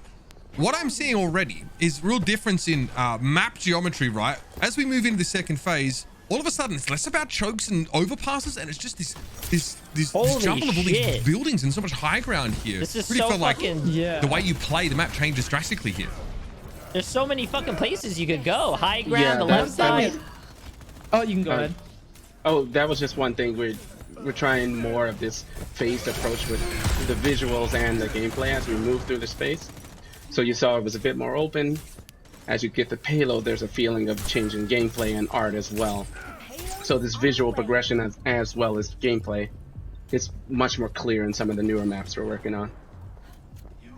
Yeah, one thing that maybe it's just a coincidence, but I feel like a lot of chokes in Overwatch 1, like specifically like I think like Hanamura first or like going through King's Row second, they're very like tight and like it's like perfect for like a Reinhardt shield to spread across, and it can be like, you know, a real pain to get through those sometimes because you feel like you really only have like one way to go through. But I'm seeing, at least in the other two maps that we looked at, a lot more flanks and ways to access the point, and I think that's overall better for the design because I feel like when you, especially on Hanamura first, like going through that choke is kind of, you know, it can be real not fun sometimes. Oh, if you're just not game. clicking, or if it's just, you know, they have a hard comp that you just can't counter, and I think it's just better overall. Yeah, we want to give players more options to solve a problem. Say they're stuck at the choke, they have a few more options to break through. Basically, they don't have to rely fully on the tank powering Holy through shit, the this SMG time. sound. But yeah, that's always the thing. We're trying to improve the options the players have to solve situations. Are there going to be previous maps in Overwatch 1 that will be reworked, or? We don't know yet. Can you not say? Is that secret? No. Or? I don't know. Okay, fair enough. So obviously, you've got one less hero on the battlefield. Your maps are much more labyrinthine, I guess, or just bigger, right? It's just a large, you know, there's so much more ground you could cover if you wanted to take a different approach. How do you sort of balance how big the map is, right? Because obviously there's a sense where, like, you know, if you go too far one direction, right, it can seem quite barren. But here, like, everything. Oh, there's Doomfist shields are not blue anymore; they're green. Crisscrossing ways of approaching the point. So it doesn't feel big, but it definitely, as opposed to maps we saw in Overwatch on live right now, it definitely feels bigger, right? Was that ever a consideration, trying to balance that, the sort of size and the majesty of it all? Yeah, it's definitely more detailed than before, and again, the more options, there's more passageways and buildings for players to move through and build strategies from. But ultimately, the maps are in a fairly similar size to the previous. You're just seeing a lot more detail out of the Overwatch 2 engine. We have a lot of cool upgrades that allow us to do more while keeping a smooth performance. But yeah, it's something we're constantly playing with, the scale of maps and how it feels to move through the space, visually as well as gameplay wise. This really has like a Dorado feel almost, right? We have sort of payloads that are moving through underneath, and there are multiple levels here. This is not just sort of 2 levels here. There's even more options, I guess, to sort of make use of this verticality. Yeah, there's like a left high ground, right high ground. There's so much going on here. League players testing these fucking I love this point in particular. Like taking that middle high ground is, you know, really important. If you can hold it, it's fantastic. It's just really hard to hold because you have all these upper flank routes and under flank routes and stuff. So it ends up being like kind of a gambit to try to even take it and hold it, especially when you don't have tanks that can just sit on it with barriers all the time. But it's so powerful. You can see where Widow is right there. It's so powerful. You have to line of sight on everything up there. So is universal ult charge nerfed, or is it just as a result of the tank changes that it seems like people are getting their ult slower? It's mostly just the tanks, and we don't have. They're probably, I can't remember exactly all the individual changes, but I think we probably adjusted a few heroes here and there. May have gone up or down on their costs, but you saw Tracer got her ult entirely slower. Just the tank changes. You generate a lot of ult off tanks in our game. Right, I guess there's one less tank to shoot as well, so it makes it a little bit harder. Though looking at Widow is an interesting example. We haven't adjusted the snipers too much yet, but we're keeping a really close eye on them because a lot of what sort of controls snipers is the fact there's all these barriers you can't shoot through.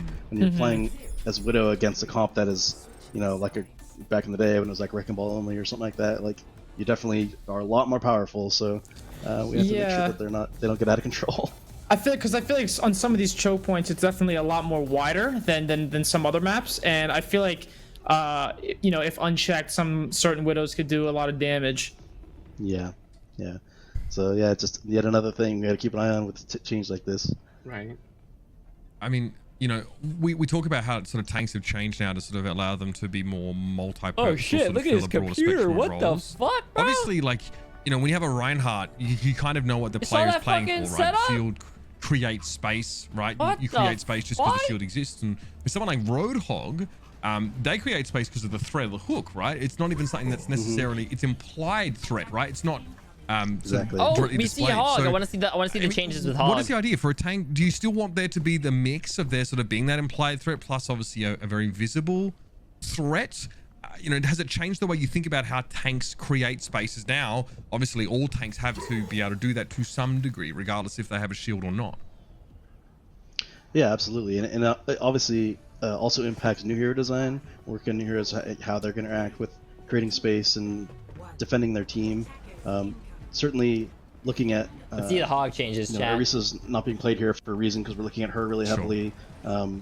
Any hero that has sort of so he has a hook, really 5 shots. It doesn't look like anything changed with him. Are the ones we're kind of trying to hit the hardest first, and then you know just that alone already. Maybe there's something that we just don't know. Maybe if he lands a hook, his cooldown's cut in half. Barrier Reinhardt, but certainly should have healed there first probably, but you know he went for it. Yeah, so like there's a lot of changes we can make now in this world that would have been really scary to make before, especially in regards to cooldowns. So like Roadhog used to have a much faster hook way back in the day. Maybe we could bring that back. Especially in a world where all the tanks are pretty aggressive, so it doesn't feel like it's super crazy. We still want to make sure there's enough like counterplay. You don't want to feel like I made him dodge the hook and then we had no opportunity to attack because he just hooked again right afterwards. So certainly a balancing act, but a lot of the tank sort of tankiness can be just in the hero themselves now. Because if you get to go in, oh yeah, I forgot 2 bubbles. I was about to say like, she used her barrier. Why don't she just hook her? But I forgot 2 barriers. Space by existing. What an animal.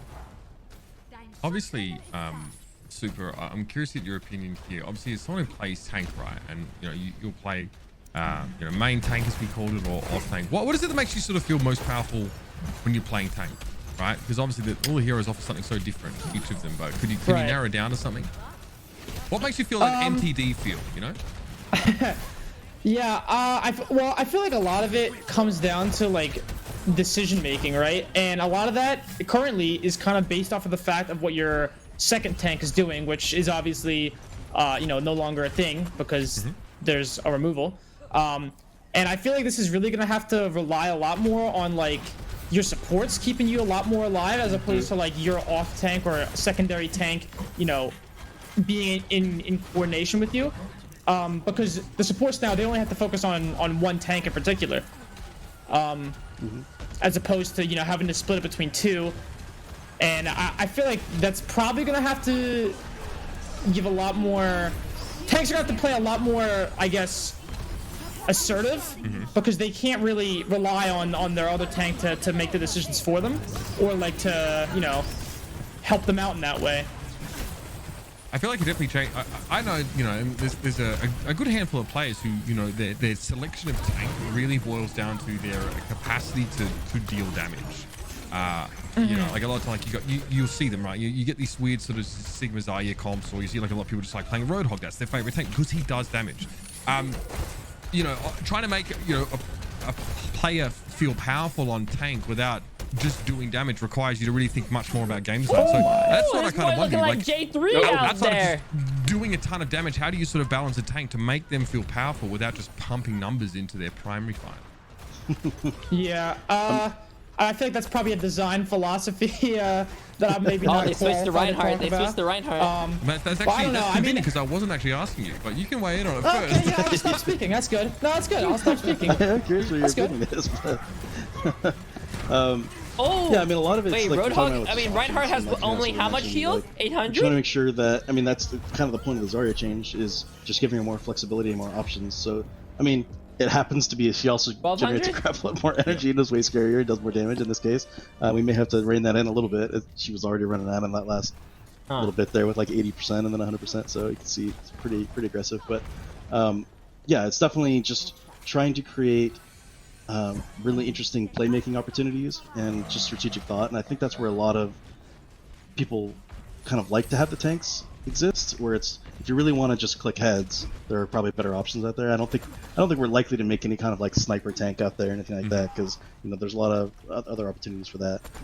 We'd like to try to keep the tanks like I was mentioning with the crowd control changes as an example of this. We'd like to keep the tanks being the ones who are primarily able to do crowd control, and that's also with only being one tank now. It means still there's going to be a lot less crowd control in the game in general, but still allow them to Did he just jump off the map? Oh shit! No, you can fight on the side of the map. So Holy you talk shit! about obviously taking a little bit of that away from Mei, but obviously it's still something that, you know, you feel like you could include in the game. It almost feels like it's a more moderated approach to it now, because tanks can be the ones that bear a lot of that sort of crowd control potential. It just means that there's, you know, now it's just that one hero on the battlefield that really is able to produce so much of that outside of, you know, 5 different forms that are coming in.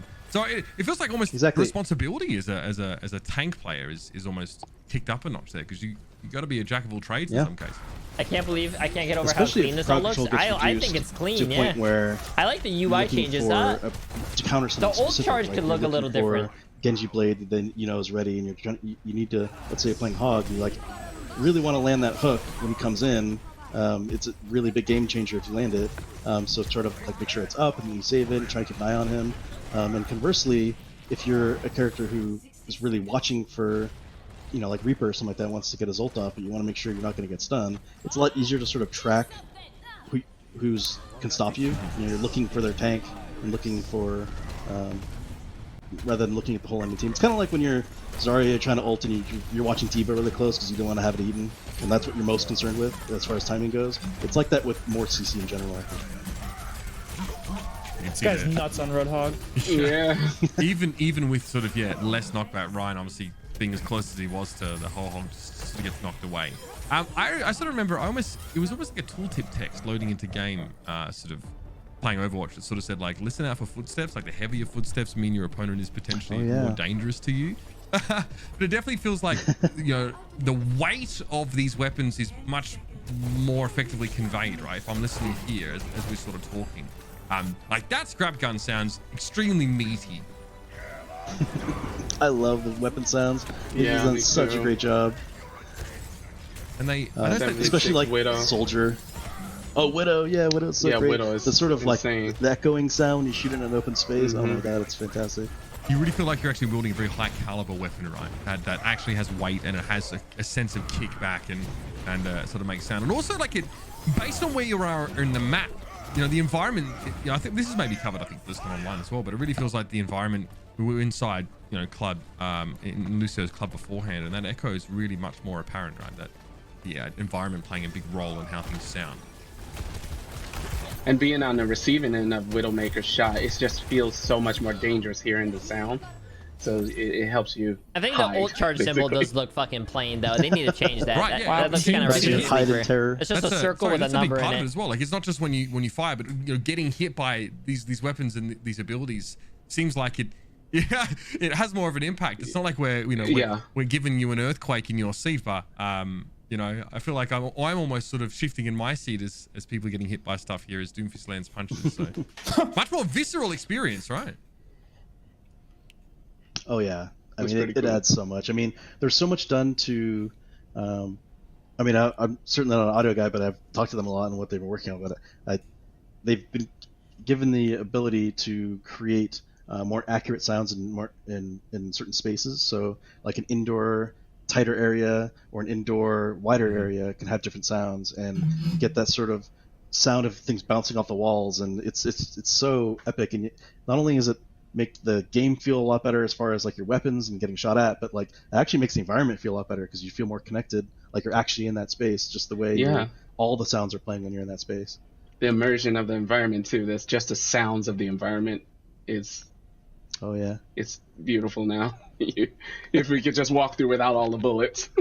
Yeah, I mean, it's only exactly right. Not so tranquil, I guess, when you're fighting for your life with 9 other people. Superman, I mean, naturally, these are changes that some of them you thought about before. Obviously, having played so much tank, and maybe you wish for some of these. And I'd love to get some of your final thoughts here on sort of how tank is going to feel and heading into Overwatch 2, as I'm sure you'll be strapped in and playing. I don't know. I mean, I feel like I have to get a chance to play it first, but based on what I've seen, it looks like tank's gonna have a lot more pressure. I feel like, or a lot more of a role to play because you don't really have that second tank to help you out and kind of help clean up your mistakes, if you will. Like if you get hooked, you get a bubble or matrix Sabina. Or whatever it may be. So I feel like in general, it looks like tanks are going to play a lot smarter. But you do get the plus side of having both supports only focus on you as opposed to having two. So I think it'll be interesting. Well, we're interested to hear some of your thoughts, of course, as the live stream goes, and as we get further and further down the development roadmap, as well as some of these changes get fleshed out even more. Super. Thank you very much for joining us, mate. Obviously, I'll be seeing you soon once the Shock get back on the battlefield. But good to have you here, and we'll see you soon, man. Thank you for having me. Appreciate it. Yeah, thank you, Super. Thanks. And that, of course, was Matthew Super Delissi, obviously a tank player from the San Francisco Shock, and has given us some really good insights as well, maybe on how it feels for him to see these tank changes. I want to now take the opportunity to welcome to our stream, obviously, prolific streamer Cupcake. Obviously, we see you play a multitude of FPS titles, including Overwatch. Great to have you with us, Cupcake. A lot of news today. Thanks. We're continuing to tease more out of these devs slowly. I don't get invited I'd love to get some of your thoughts on what we have so far. Oh man, I really like seeing all the new hero looks and the map visuals, and the UI updates have been really cool, especially as a support player. I'm seeing a lot of little UI updates for support heroes, and I'm really excited about them. So yeah. Absolutely. You and me both. Obviously, I'm a support main as well, so I'm looking forward to teasing a little bit more out of our devs. Not only, of course, about maybe supports, but a little bit more about Overwatch 2, and of course, yes, we will be showing another map in just a moment. So let's take the opportunity to sort of bring these devs back in. Of course, obviously, Jeff and Dion have given us some great thoughts so far, because something that was teased at BlizzCon Online and we got to see a little bit of was actually the hero looks, right? Overwatch 2 is, it's a game that's set a little bit further sort of in the future as far as we can tell, and this is reflected. Should we get Jay3 on the stream? What the heroes actually look like. I don't know if Dion, Jeff, if you can sort of speak to that, because it's not just a jazzy tech upgrade, but something, we can see the passage of time being implied with some of these new looks. Yeah, that's part of it, is the passage of time. You can see Reinhardt is a little older. I think there's a sneak peek at a few characters that there's a bit of age difference on them as well. A bunch of guys are part of Overwatch now, so they have access to cooler tech in their outfits. It's just, we're having fun kind of in a way to show these guys have upgraded their equipment. They're ready to do battle in this new world. Farah here with their new Overwatch gear. So that she has the armor that fits the Overwatch team. And just Reaper is pretty amazing as well. there's definitely a feeling of them looking sort of more high tech in a sense as well. Yes. So I mean, I play this game 12 hours a day. This is cheeky. You're Every kind of teasing, fucking day. little bits of the The story past or 5 how years. the world changes out as we go. So that's just building my appetite up to. I see where I'm more worth. about how the world is changing and what all these. I see what I'm heroes worth. are up to. I mean, you see obviously Widowmaker's. Whoa, wait a minute. Holy shit! Wait a minute. Well. Tell us about what the So development process on on these changes is like, because I think it was sort of mentioned that there's sort of new tech available to developers to sort of bring these characters to life, but I'd love to know how you go about refreshing or revamping or update some of these hero looks. Yeah, we have a lot of cool, really cool engine upgrades that you could see in some of those shots. A lot of better detail. The character's skin feel more natural.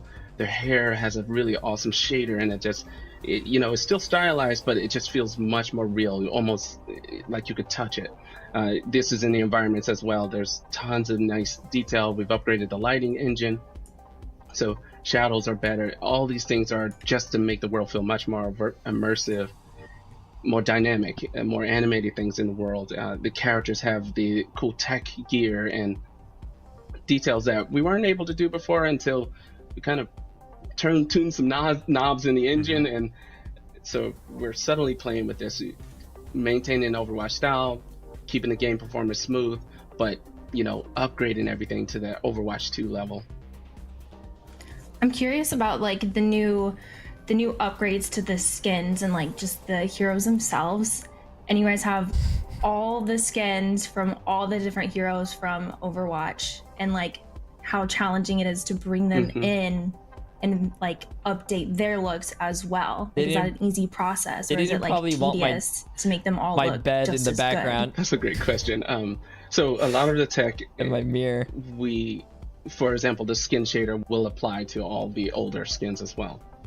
So our engine team is working hard to kind of create a workflow that's easier for the artists, but it's still there's a level of work there. But everything you see on these new 2.0 heroes, the updated hair shaders, updated skin, detail maps, these will all carry over to the older heroes or the older skins. So a lot of stuff looks even better than it did before. Yeah, I can only imagine. There's a bit of work there to apply some of the new techniques to those guys, but it's a beautiful upgrade to practically every single skin in the game. So it'll be fun for players to see. Is it going to be possible to like add more customization like with this new technology, like unlocking different like color schemes or something like that, or like special weapon variations, even for like certain achievements or something like that, so we have more ways to customize the way our heroes look? An amazing question, but you have to wait and see. That's not a no. Okay, wait. That I didn't know. That's all. What Not a yes about either. like? It's not a yes either. Oh no! What about like mixing and matching like skins and weapons? Is that going to be possible? Like I using a doubt that weapon from Yeah, one I skin? doubt that one. Oh, Yeah. because like that would be so much fun. Like you get Right. creative with that. Can you imagine? Like, oh man.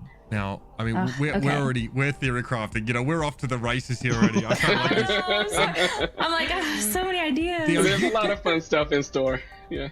You do have something new to show us. It's like my favorite though. part is the visual. So. Well, speaking of Yeah. which, Thank Cupcake, you. Dion has a new hero look to show us. Dion, do you want to talk us through this one? She has a script. She's got paid so much money. You don't This need to one have a will script be, I think to he's talk a about Torbjorn. good things about So the this game is that you Torbjorn love playing 2.0. every day. You can see he's Nice. a little older. He has a Oh, speaking bit about better good technology things, and gear. Torbjorn! And yeah, he's the Torbjorn we all know and love. He's just much more advanced. He has a cool. Very cool. You can see the hair shader really well on his beard. But like imagine that, but with like his summer skin like weapon. Right. Like, like that's the kind of stuff I want to see at some point. Like. So that, I mean, you can definitely see. I mean, some of the changes are big, right? They're vibrant, and obviously, you can definitely see the Yeah, they passage of look time in great. Torb. And some are subtle.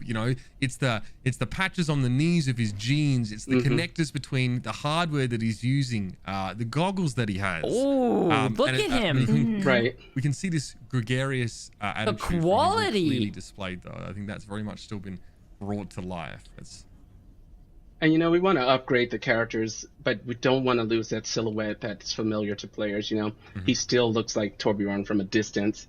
He just looks better and more detailed up close, but he maintains that silhouette we come to know and love and like to shoot at.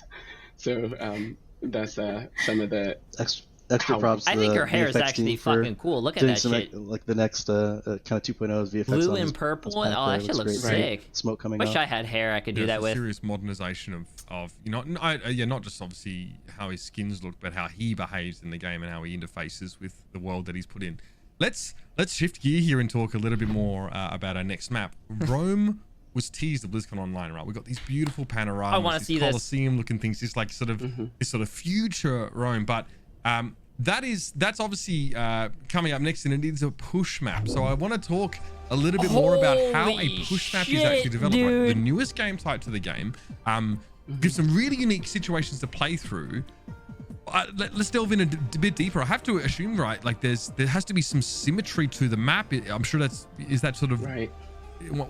Okay, what's important when designing a push map? Let's start there.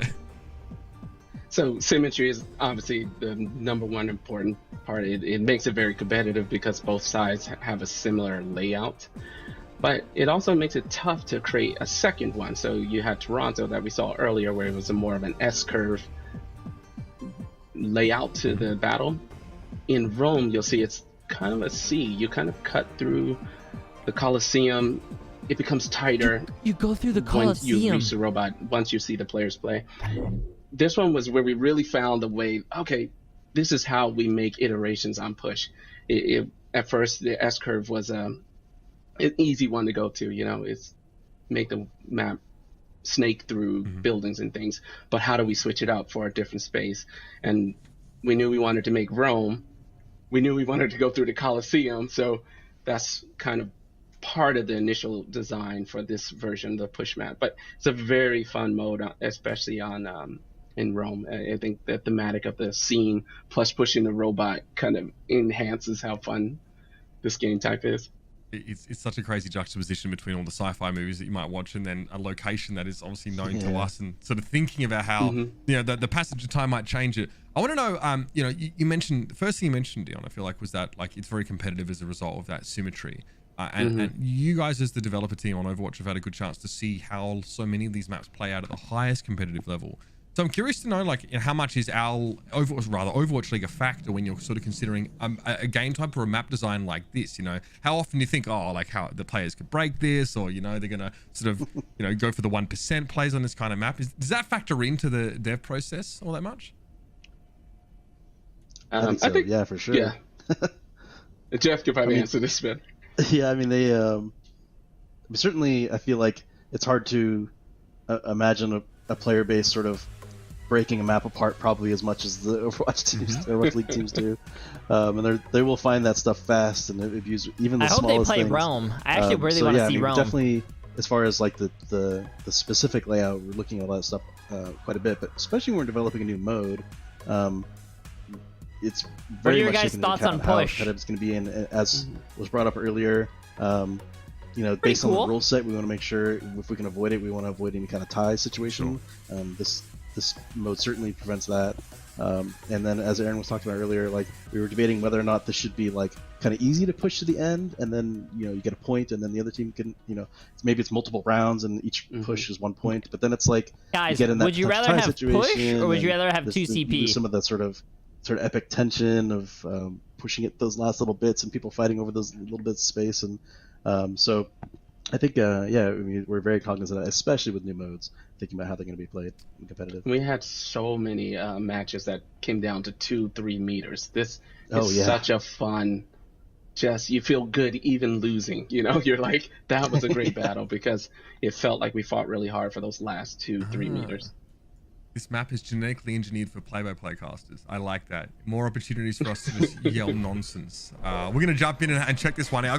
We've got a bunch more questions. I'm sure, Cupcake, you do as well here. But, I mean, first impression is wow. This is an incredible vista. That is crazy, dude. That is crazy. Wow. The fucking detail that they put into that. Holy we shit. talked about, Dion, you mentioned like the S-shape sort of thing. But it looks like there's some twists and turns here. It's almost like the the path overlaps itself as well at some points. It does. There's a little bit of C shape, and then there's this bridge overpass that's pretty fun to encounter. I think I'm curious to see how this battle plays out once the players get to the overpass. We'll be starting just... Yeah, I feel like the two big features on this map, and we'll see it right away, is the first one is right in the under the Coliseum, basically where the WB2 or the bot starts, and that it kind of like looks sort of simple in basic geometry, but is like the subtlety there is because it's got a slight curve to it the whole time. It's so amazing, and you can see certain of these are blocked off and certain of them are open as far as in between the pillars, and that was actually iterated on quite a bit. I remember opening them up, closing them. In fact, you see the tops are actually open, so you can climb over or fly over them. So we still allow some flanking routes if you're like a Pharah or Genji and you want to get cheeky. But we didn't want to close it off entirely. Oh, so that's cool. It shows you the shield health and the cooldown until it disappears. You guys saw that? And then just the massive right in the middle of your screen. That's actually pretty cool. So we'll see it here. That quality of life chains on Winston's bubble does not go unnoticed, by the way. The duration of the bubble remaining being shown on the HUD is huge. I'm so excited for this. I love that it's funny watching you and me both. Sorry, I mean, I just love the curvature actually sort of. It actually reduces line of sight, right? So you cannot now just sit at one end of this sort of track and see the other if you're a sniper. So even that small tweak, has balance implications that I'm sure you've thought about to quite a great degree. I think because me and Cupcake are both support mains, I think something we're definitely going to be wanting to talk about here is that it's not just Zenyatta's HUD that's gotten a change, right? It seems like every sport looks a little bit different when it comes to the HUD and some of those abilities that interact with the only thing that I don't like about the UI, even the Zen placement of the orbs, it's so much better, like more in the middle rather than having it on the ult side. charge. It's just a circle. I think that's really nice. I've noticed like the little changes with like having Mercy, like it shows when Mercy's healing somebody a lot more clearly, and I like having I hope they just change that. That looks a little too plain in my opinion. It's on, but the whole other UI is cool. I wish to see more with Ana. Like I would love to see with Ana having it show like who she slept, like on the UI. Oh, that's a cool idea. Yeah. Like that would be so cool. Especially because I feel like I have to tell my DPS I know it's just it's like a rough draft, but I'm just saying like I slept someone. That's like the one thing I think of. Yeah. Or sometimes you throw one, you don't know who it hit, like because there's so much going on. You're like, okay, I definitely slept someone, but I'm not sure who it was. That might be important to know. That's my favorite part. 30-second res against you accidentally with a blade and someone just wakes them up because they have no idea. 30 seconds in Overwatch 1. Yeah. Them, right? Exactly. I thought it was 25. 30 seconds, right? It's 30 seconds. You as a player get indication if Mercy is healing or damage boosting you, right? Obviously, your screen sort of on live, your screen sort of takes on like a sort of a very slight non-intrusive glow. But it seems here you've also changed how it's indicated to you that Mercy is sort of damage boosting you. Is that also the case with like a nano boost, for example? I can't remember if we've actually changed the 1P nano boost effect. I don't think we have yet. Gotcha. I don't remember, but in general, there's like great big passes going across. I mean, really across the team. I mean, you know what I noticed? Skin passes and there's no bar for on fire. Like, look at these cool skin changes and tech we're getting, and then there's also. Or am I blind? Am I blind, or is there's no bar for on fire? So it's kind of just awesome being, like, even if I'm not directly working on that stuff, just sort of seeing that stuff cross my email and the examples being sent out. It's just awesome, like day to day. Seeing all the changes. I mean, yeah, I'm sure your inbox is sort of swarmed with them. I sort of wonder what the look. It was mentioned at BlizzCon Online as well that sort of the assault game mode sort of there wouldn't be sort of further maps developed for, right? The focus would no longer sort of be on that. So I'd love to know what the sort of thought process is between sort of the removal of assault, or 2CP as it's fondly known, and the addition of push here. Right, so that has a long history actually. That probably was probably most of the people who really follow the game closely are aware. We've obviously the assault map, or 2CP as it's called. A lot of people had a lot of concerns with it, and we've tried to make a lot of changes to it. In fact, what people might not know is we've gone through multiple phases of did you guys hear that, or was that my of it, but none of them ever really were good enough to go even to an experimental card, honestly. I always feel back playing Balloon one time Tower I had a new designer join, and one of the first things he gave him was like, overhaul 2CP. What do you want to do? And it was like the hardest problem ever. Go ahead and solve it, new guy. It was like, oh, that's kind of rough actually, in retrospect. So you know, we've got went through a lot of changes, and it got to the point where we were like, we'd have to make so many changes to get this where we want it to be. Like, is it even the same mode anymore? And at that point, if we're getting to that degree, why don't we just make a different mode? Yeah, let's make new. Why even try to like, you know, change it to that degree? So that's kind of how that. Ooh, I wonder where it's gonna go up. Oh, it's gonna go around. A lot of it was feedback from the players. So that's kind of spicy, Jeff. You're trying to say that there's other modes in development. Are you trying to imply that? I would say that we are constantly experimenting with new modes, but their experimentation. I hope push modes don't last 30 minutes. New York was. No, apparently in the beginning of this, they said the sorry, push modes are 8 minutes. We experimented a lot with New York. And then, I mean, there's overtime, so however long overtime lasts, but it lasts 8 minutes. Is the whole map. Right. Temple of Anubis, when we first showed that at BlizzCon, the shipping version actually changed, you know, to try to fix 2CP even back when the game first came out. So we actually, the version we shared and the version that shipped with the game was pretty different from the choke point standpoint to try to address some of the 2CP challenges. So we just left that spot in the map. Oh, sorry, Dion, I didn't cut you off. And that was it. Yeah. Oh, okay. I was just going to comment on it because we were there, although they just left it. But the other thing I was mentioning about this map, because I mentioned two things, is that area we just left was, it's like this like corkscrew, basically. And it's super interesting. Yeah, it like goes, it basically flips on itself and goes over itself. And you can see it coming up here. So you go under, in this case you go to the right, and then back up and then cross over itself.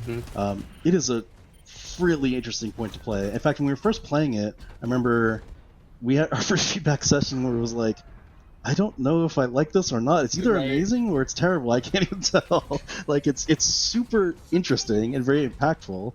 And so we were like, I think that means we keep going with it, keep play testing it, and keep iterating. So obviously having a big impact is almost more important if you can get to the good stuff of it.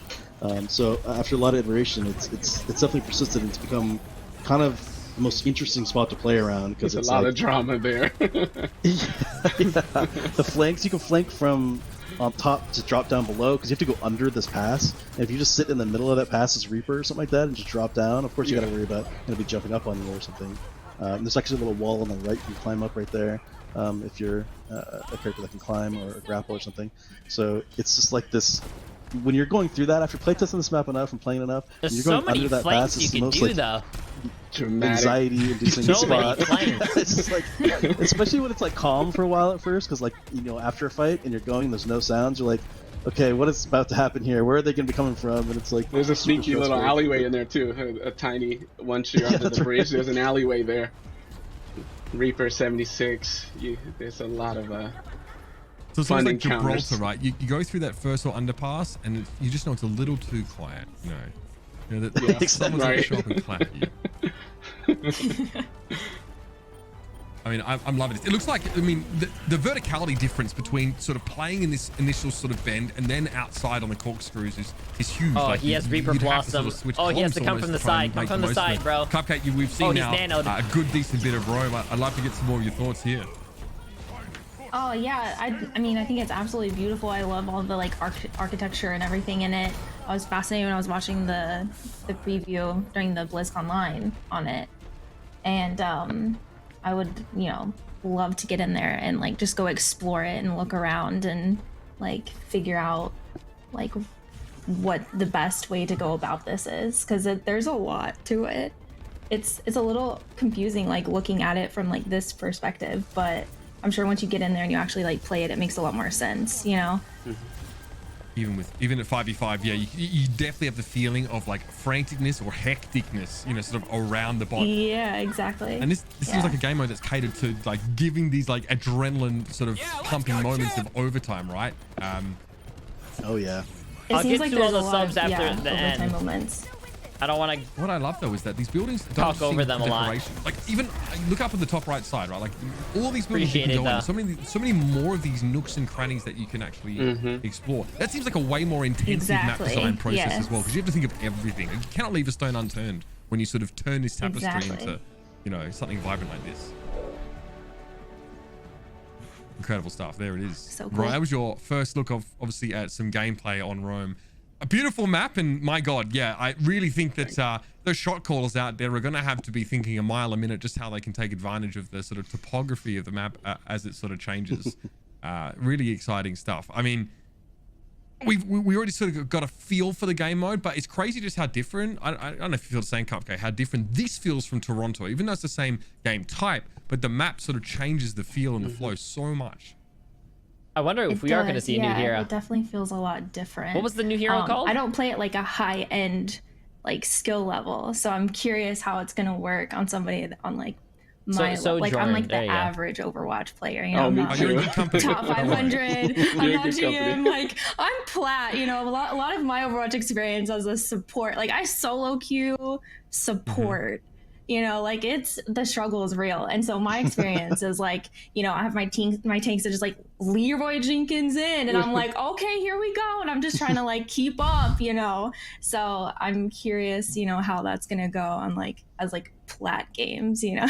I mean, I'm sure I'm going to find out, because I sure as heck won't be playing in any other rank than plat myself. That's what I'm going to be experiencing. Hey, really quickly, so y'all know how I feel, okay? Yeah, I mean, yeah, like I said, you're in good company. I'll make no bones about my standing in the game. That was incredible. Thank you, Jeff and Dion, for walking us through Rome. We started from that sort of vibrant sort of overlook, and then we were straight into the action. I really love just the juxtaposition of sort of the futuristic tech plus a really historic location.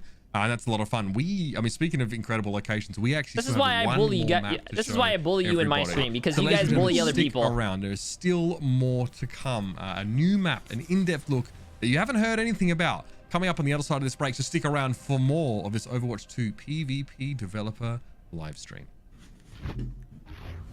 Oh, you know what I just remembered? Oh no, they're talking about PvP. Never mind. I just remembered they opened up that extra portion of the map on King's Row, and you know, seeing how everyone's map's favorite is King's Row, I wanted to see a little bit extra. Okay, chat, thoughts. Come on, 2 minutes. We have 2 minutes. We could do a lot in 2 minutes. Trust me, I know from experience. So, what are your thoughts?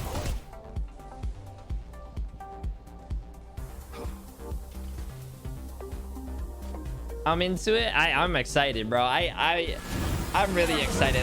The 5v5 throws me off a bit, because we've been playing 6v6 for quite a long time, but one tank is gonna be interesting to play with. It's gonna be fun.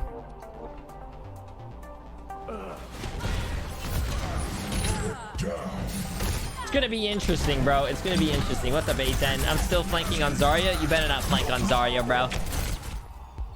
We already saw how your fucking tank games did today with me on tank as well. Oh, it's gonna be 5v5.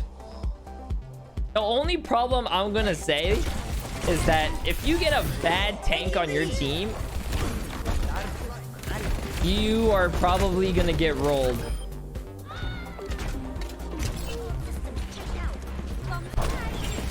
There's no such thing as duo tanks anymore.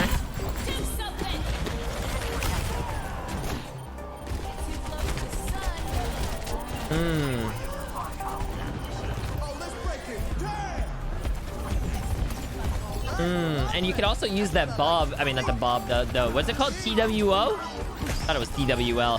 The TWO thing you could use to, you know, block shots and like LOS stuff.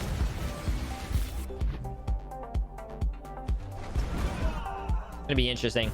I'm kind of looking forward to this, and I'm pretty sure everyone would rather play push than 2CP. So welcome back, everybody, as we get ready for our final map of the day.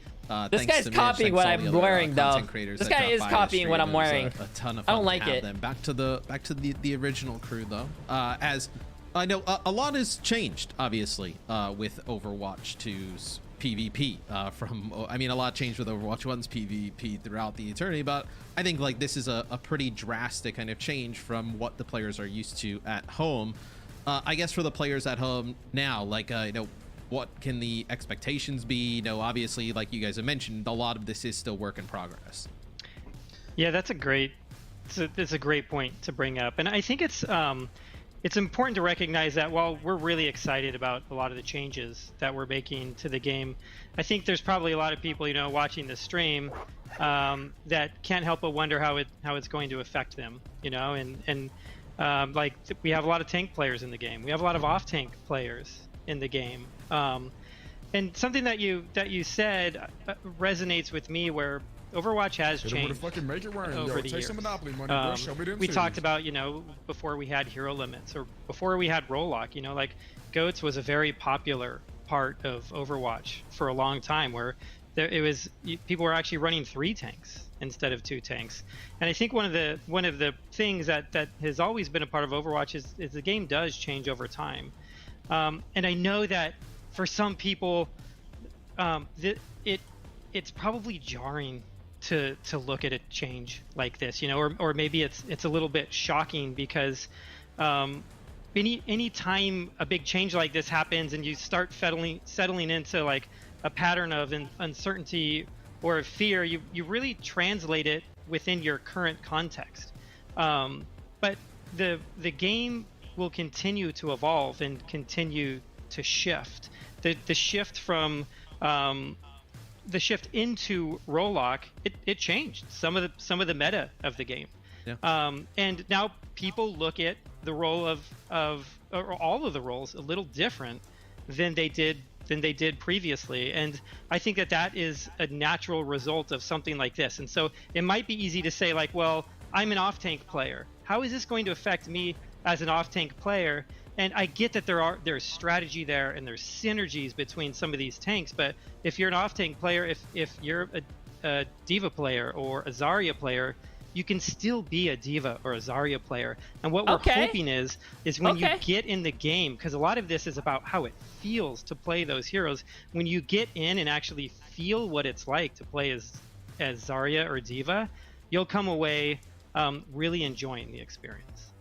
Yeah, I think one thing you mentioned, which is a really good shout, is that, yeah, like you kind of view this in the context of like how you have it now, right? Where you're like, well, wait, like if I just had 5v5 today, like how would I do like Zarya, or, you know, how would Mei work? But I think to some of the stuff that you guys have spoken to, especially you, Jeff, like there's just so many changes that go on with the heroes that are involved with this that, yeah, like I think to your point, Aaron, like you really, once you get a feel of it, that's when you really kind of, it sets in.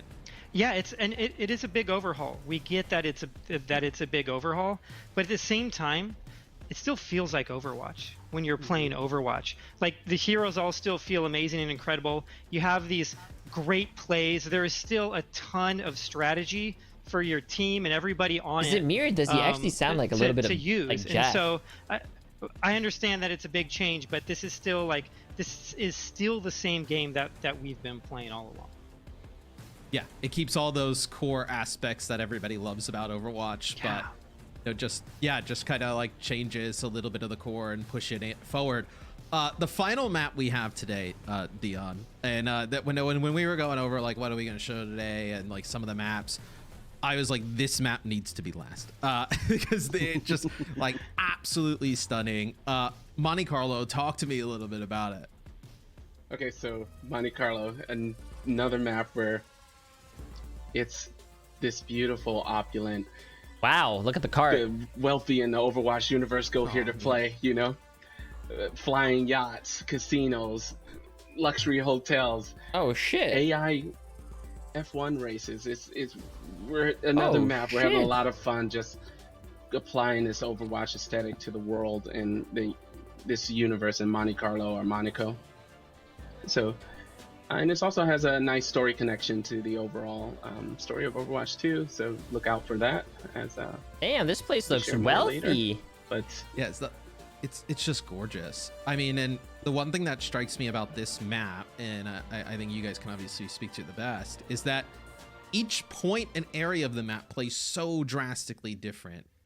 You know, once we'll actually see it in play, but is that something that you guys are looking at with map design, of just like how you guys can change like verticality, levels of terrain, really, you know, empower certain heroes or certain roles to really kind of take advantage of that.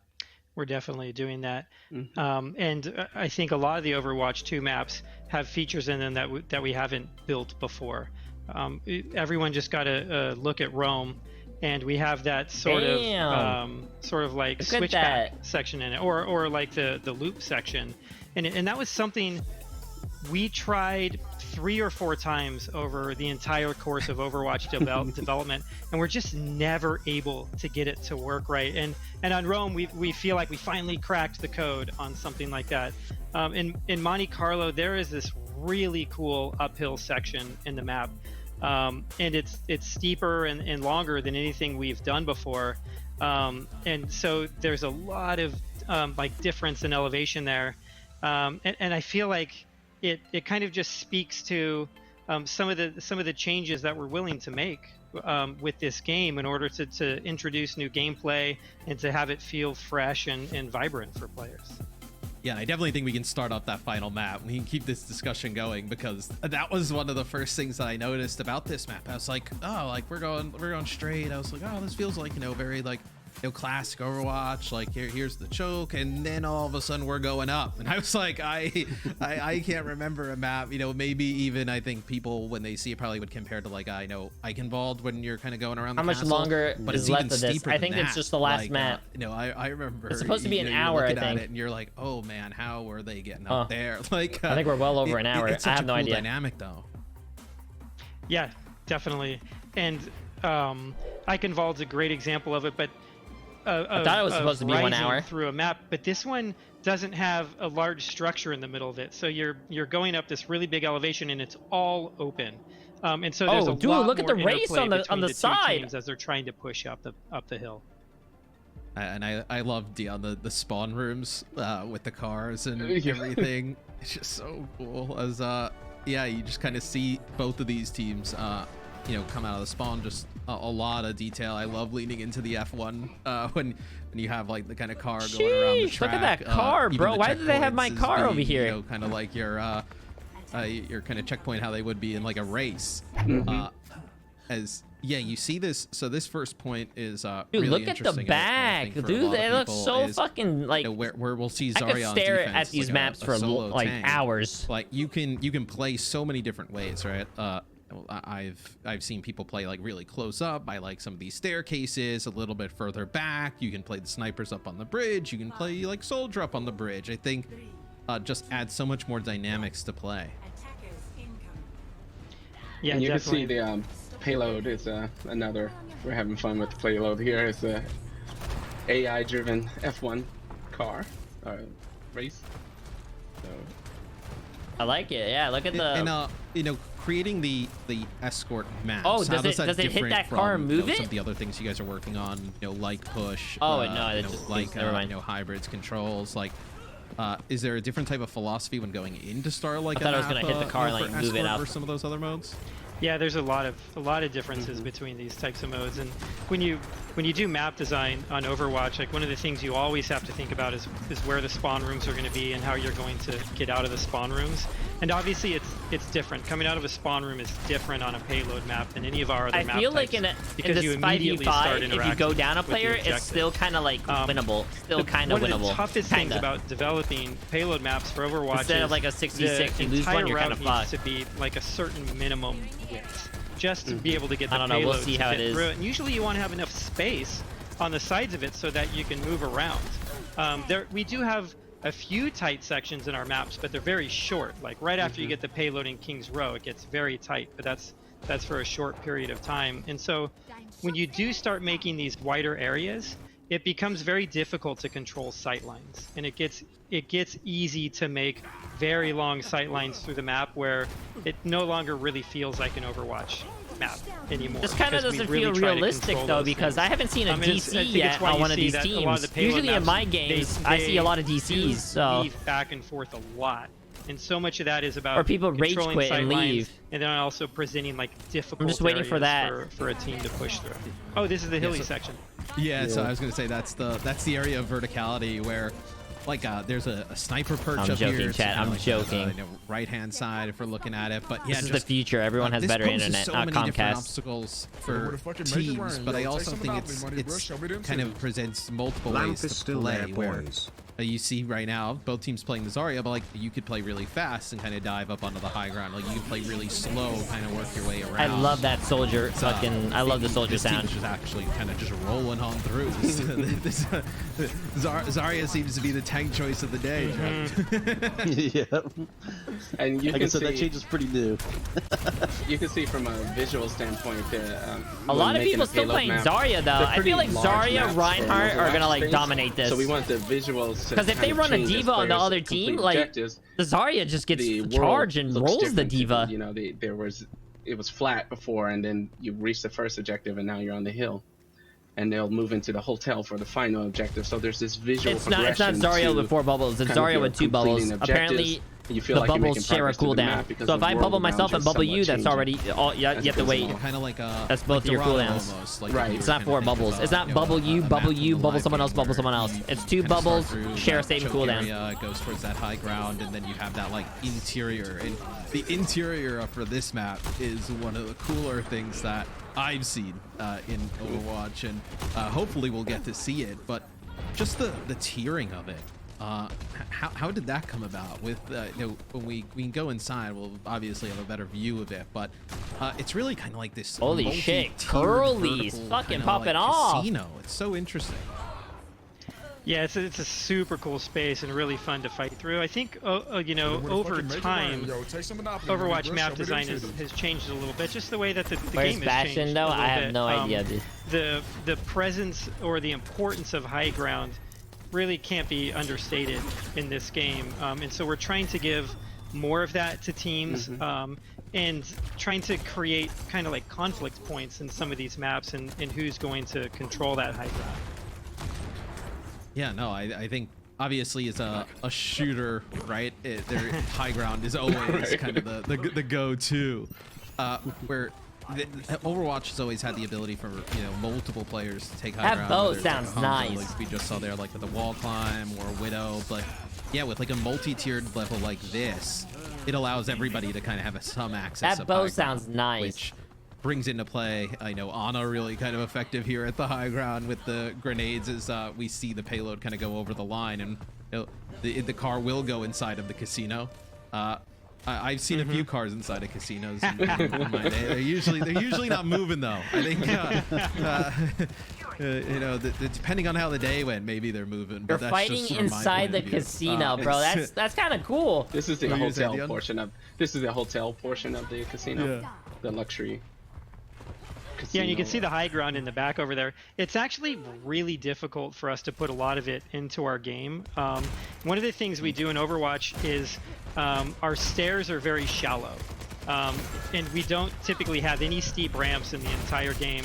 And I think the game plays better that way. It feels smoother like that. That is pretty cool. But it makes it so hard. It just kills the level designers on the project trying to get people up to high ground, because it takes a lot of space in order to do it.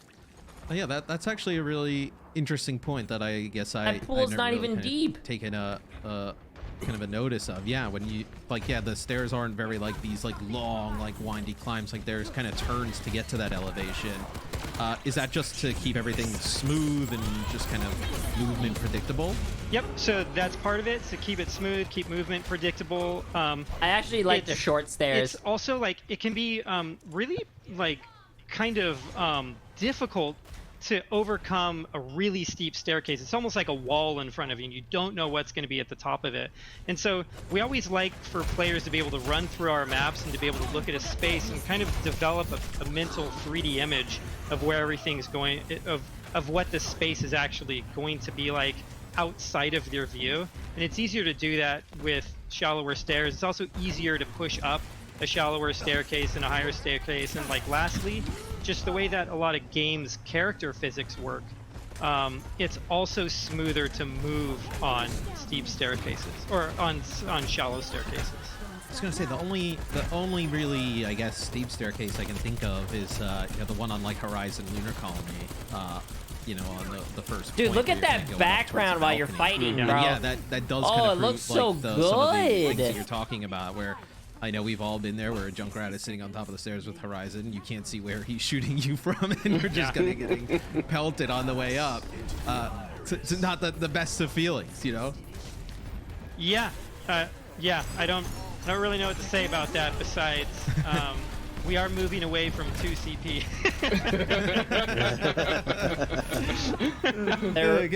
Keep the combat moving. I love this area. Like, you see where that soldier is sitting up top. Like, one of the cool things about this map that I definitely saw when watching it was that, like, the attackers can actually, like, access that area. Like, you can go around where you see connected up there. Curly mustache rotating around, and it's connected.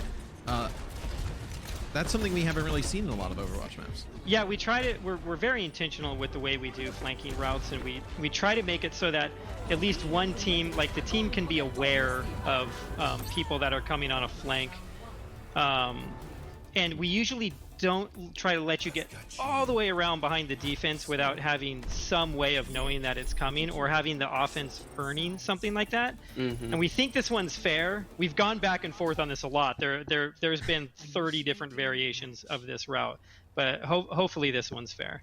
Depending on how your game goes, it's fair or not. Yeah, exactly. Depending on who else is in the test. I actually have some questions from Twitter that I know some people have been pulling, and just kind of just really, I think, things that people are interested in. For you guys, what change to character buff or nerf you guys most looking forward to that you guys have played around, implemented with thus far? Wow, I mean, it's a great question, to ask yesterday, but I think now that we've gone over a lot of what we've been working on, there's so many changes to characters all across the board, including all the big changes to the tank role, the hero passives that we're introducing with all the other roles in the game. So as well as like the Damn, some look of at the that work that we've autopilot been self-driving. doing with Ooh, is like that a CC Lambo? abilities in the game, so it's really hard to pick one of those. What are they doing with my car? My personal one is actually the one that we saw from BlizzCon Line, was the Reinhardt stuff. As somebody who's always wanted to play Reinhardt, who's pretty tragic at it, being able to be a little bit more, this is like selfish, being able to be a little bit more brawly and more offensive. Now they're running around. Oh wait, no, never mind. I want on when I just charge in without talking to any of my teammates currently. I'm sure now you can do that. The biggest change, I think Reinhardt's gonna dominate, dude. A charge that you can cancel and 2 fire strikes. You put a window down, that piece window, 2 fire strikes out, bro. You kill the whole team. That's gonna be crazy. Overwatch that you're playing is that moment where you get to drop the shield and go in and just start laying waste to people. Feels so good. Yeah, it's you play Reinhardt and you come out and you feed a few times, you're like, maybe this isn't for me, and then you just land that one shatter, that perfect shatter, and then you're just like, yep, I'm committing. It's such a good ability. Here's another one from Twitter. How do you guys look at maintaining the balance between PvP and PvE? I assume they're kept like completely separate, like different environments. Like, but how do you how do you guys look at that? Yeah, that's a really interesting question, because we talked a lot about that earlier when we started developing much larger PvE games. We look at a hero like Winston. Winston is super fun in PvP, but a lot of his enjoyment comes from sort of how much you're willing to commit, and there's always like this risk game you're playing. You're taking space, but you don't want to be too far ahead of your team or your healers, and how you're committing and everything. But it's hard to translate that to a PvE environment, for example. So that in our early playtest of PvE was sort of like, it feels like he needs more, and then we started getting into like, okay, well, we really need to talk about if we're going to keep these separate, or are we just making changes to the base hero. So a lot of the, like for instance, the current Winston alternate fire he has where he could shoot that blast actually came from PvE first. We were just oh, this is a lot more fun, and like, oh, I wonder if this could apply to the base kit. Plus, we're doing all the other chains of PvP, and so we started playing with it in PvP. So in those cases, like if it feels like it works and we're like enjoying playing it, yeah, we'll totally take it. But I think our general philosophy is try to keep them separate, just so we can make sure that they shine really great in both individual game or all the game modes really. Yeah, and this might I have to mention one thing really quick because it's kind of fun. I did early on. I just had to make this prototype, but I did a prototype of like a PvP VE mode. I called it, which was like a hybrid mode. Because I think like I get the expectation that people will probably ask about that pretty quick if we want to do that. And so I was like, let's just try a mode of it.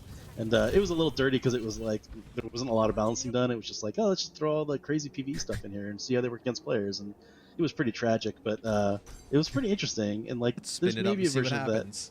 Yeah, exactly. There's maybe a version that we could do that at some point in the future, but we don't have like direct plans for that right now because it was. Wait, that Reinhardt just fucking went in. But, like, man, this would be. Oh, that's gonna be a tough choke to get in. Holy shit! Look at that.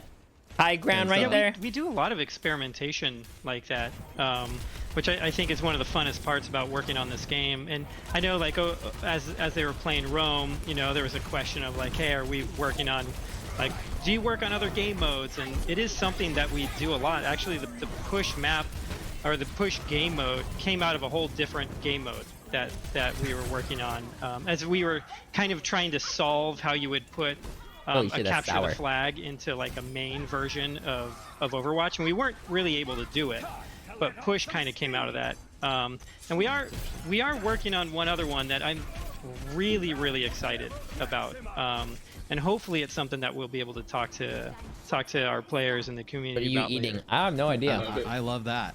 Yes. More ways to play is totally fine with me, and I'm sure the rest of the community. It's something that I've actually kind of like found throughout the day. What are you guys getting question marks for? It's one of the things that's like a little bit newer to the lab game. It's like the experimental card, and then some of the things you're able to do there, and try out cool things that look like they've kind of made their way in. I feel like that has been a huge tool for you guys for really just kind of testing out the April Fool stuff. You know, Jeff, I don't know if I can convince you, but give me the Flying Sigma. I don't know how that works in a solo tank, but like, give me Flying Sigma so I can just battle Pharos and ignore my team. But a lot of some of that stuff is really interesting that you guys are able to try with the experimental. Yeah, it's been so powerful. I mean, I feel like it's sort of a developer's dream in a sense. Oh shit, Torb! Like, I don't know, maybe this is kind of cool. Could we just like show this to people and get their impressions? But, like, we can't really do that. In fact, we've talked about in the past about expanding, maybe even showing more stuff, but you know, like, what if we showed like crazy early level layouts that was just all like gray box stuff? Like, how early can we show before it gets like really ridiculous, where we're just like, here's a, you know, a stick man with a gun? Like, is that just like not even worth giving feedback on or what? But like, so it's been come on, powerful. man. Come on, Frosty. I know you watch my stream. Let me see it. Let me see it. I know you watch my stream. I want to see this pulse. It's so funny. We were talking the other day, and it's like the April Fool's patch was ridiculous, but then when like you saw like some of the communities, yeah, he watches my stream. Cool, and you're just like, wait, now hold on. We get Sigma's cool to fly for a day or two, but like we can't have that all the time, right? Exactly. Yeah, so we see the blue team kind of approach the final area, and then there was one question actually just about you know, the Overwatch dev team. Like, how has it been? You know, working from home. How large has the team gotten over the last few years? I feel like it's really grown a lot. The work from home is a bit of a mixed bag, you know. And when we first you can just go on the left side right there to take the high ground. We were really worried about how productive the team would be, because it's never something it's something we haven't really done before. And the team is amazing, and they actually like really rallied, and I feel like we are just as productive as we were before, and in some ways we are more productive. I feel like all the maps are changing. You know? It's definitely, there's parts of it that are harder, you know, like instead of these big wide open maps, home offices, you know, like getting I just work smaller, in my bedroom, tighter maps. You know, I just have to make sure I make my bed every day before I go on calls. And then the team, it's really grown. We kind kind of like when we shipped Overwatch 1 when it launched, we were around 60 to 70 think people. about it. Look, and the team has continued to grow from there. I don't think we're at quite 200 yet, huge. but we just keep These growing maps, because the game small. that we're making now, Overwatch 2, it's a much bigger and like game a lot of than the original one. He watches me. It's even a bigger game. He watches than, me. Like even when I started to hear about Overwatch 2, it was like, oh, cool. Like, yeah, like this is gonna. I want another Overwatch, and then like just kind of hearing everything that goes involved with it, with like the PvE and you know now all these massive changes to PvP. Like the scope of the game is so big. Yeah, it's huge. Yeah. But it's really exciting working on something that has that many aspects to it. And the thing that I like about it, and hopefully what we're showing here today is that we're able to work on something that's new, you know, and it has all these exciting elements while still focusing on what like made the original game great. Like we're dude, that last point is gonna be hard to get. Look at that. Love or hate 5v5, we are committed to like keeping the PvP of Overwatch is competitive. It's like a smaller as possible. fucking so many Hanamura. resources into it. A high ground right there, and you have to get in. Pushing the game forward. It's like all the heroes that you love from Overwatch 1 with the learnings from Overwatch 1 just evolutionize, right? You know, pushing the game forward, you know, coming up with new kind of creative ways to play. So this Transcendence may seal the deal here. Yes. Reaper did his dance on the cart and he was gone. So that kind of concludes. I'm sure the devs are going to. They'll know who won and lost. I was not keeping score of the matches. I'm sure they'll be pretty angry that we didn't keep score of who won and lost. But just a really awesome showcase of the PvP side of the game today. You guys could just kind of give one lasting message to like everybody out there who's playing Overwatch 1, interested in Overwatch 2 with all these PvP changes today. What would it be? I guess I'd say thank you so much for watching, and thank you so much for like the support and the communication, like the active communication that has been present from our community ever since, even from before Overwatch came out. So one, I'd like to just give a heartfelt thank you to everyone that's watching and has been involved in our communities throughout the years. And I also want to let you know that we are still listening and we are still taking feedback on this game. And more than anything, we just want it to be the best version of itself that it can be. And we're committed to making it that. We come into work every day kind of like passionate and excited to work on this game.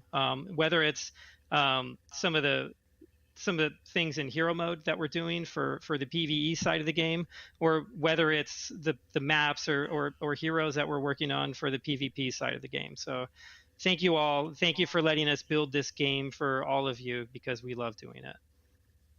How about for you, Jeff and Dion? I pretty much echo what Aaron said. Of course, thanks to community. I mean, a lot of this kind of changes, especially all this experimentation and things we've done starting Overwatch 2. Oh, he's wearing a Winston shirt. That's cool. And hearing what people liked and didn't like, and hopefully that comes across. Also to mention that obviously I think I've done that a lot already, but this is all like pretty early work in progress still. We're still trying a lot of stuff. There's a lot of stuff the I mentioned that isn't even in this, so you can see that we're very actively working on this stuff. So if you like see something like, you know, I see Doomfist running around and, you know, smash people against walls, and I can imagine somebody like, oh, Doomfist is still doing his, you know, stun combo kill, but like, you know, I suspect we'll be making a lot of changes to him, for example, especially if we do. Yeah, a lot of changes to Doomfist. It's sort of like the double-edged sword of like being able to show you guys the stuff really early is, you know, some of it's not quite done yet, but I think it's been awesome to really, you know, try to keep communication up and letting you guys see what we're working on. Yeah, and I echo the same thing. We have a pretty incredible team working on the game, the character team, world building, QA, production, concepting. It's quite a crew. We love playing the game every day, and we look forward to getting it into players' hands soon. Yeah, no, obviously kind of, we're working with you guys on some of the stuff like this, and then some of the other members it's of like the one Overwatch of those team, like your guys' sour passion strips to just with make sugar this on game it. the best is something that comes through in every conversation. So really excited to see what you guys have in store for the future of the game. Aaron, what's next? What can the community look for? I think you guys have an AMA going on. Yep, we have one coming up in just a few days. It's going to be on the main Overwatch Reddit, or subreddit, sorry. So tune into that, and I think it's the 3 of us. Don't quote me on that. He's signing up Dion for it. If it's not you guys, you just got signed up. I'll send the. Aaron, let me know. Yes, yeah, someone's gonna be there answering questions. Yeah, we'll send the Outlook invites. We'll get everybody in here counting again, like we did this morning. No, nothing will be needed for that. But yeah, and then we have Overwatch League kicking off again tomorrow. We'll be discussing a lot of the things that we're talking about today here at 11:30 PT. And don't forget, guys, the Overwatch Anniversary event is going on right now in game. Some really awesome skins to earn. You can get that combat, the new Ana skin, by winning games, or you can just keep losing games constantly and eventually get it just way slower. Well, thank you guys so much for everything. I have today. no idea. Truly a blast. They were sour though. Thank you, Aaron, Jeff, and Dion. That'll be it from us. Follow Play Overwatch on all social medias to stay up with all the latest news for Overwatch 2. We'll see you next time. It was just a package. Thanks, I guys. got it a long time ago. But it's mostly like those little sour candies. You know those little rainbow strips that you see? It's pretty good. Okay, chat. Give me your thoughts. What are your thoughts? I think it's good. I have a few questions, but overall, I think it's good. 5v5 is going to be different, but looking forward to it. Hopefully the DPS can pop off.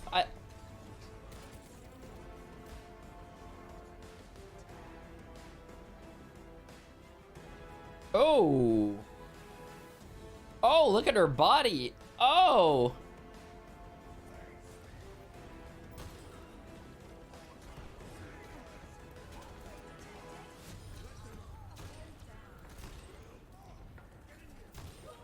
Oh, frosty feet. Okay, let's get back to it. Watch this. Ready? Boom. Boom. Wait. Where's my Overwatch? Wait, why did I get kicked? Dude, that's gonna be a huge difference though. I really want to know what happens with a lot of the like Overwatch League tank players and whatnot, dude. It's gonna be crazy. It's gonna be interesting.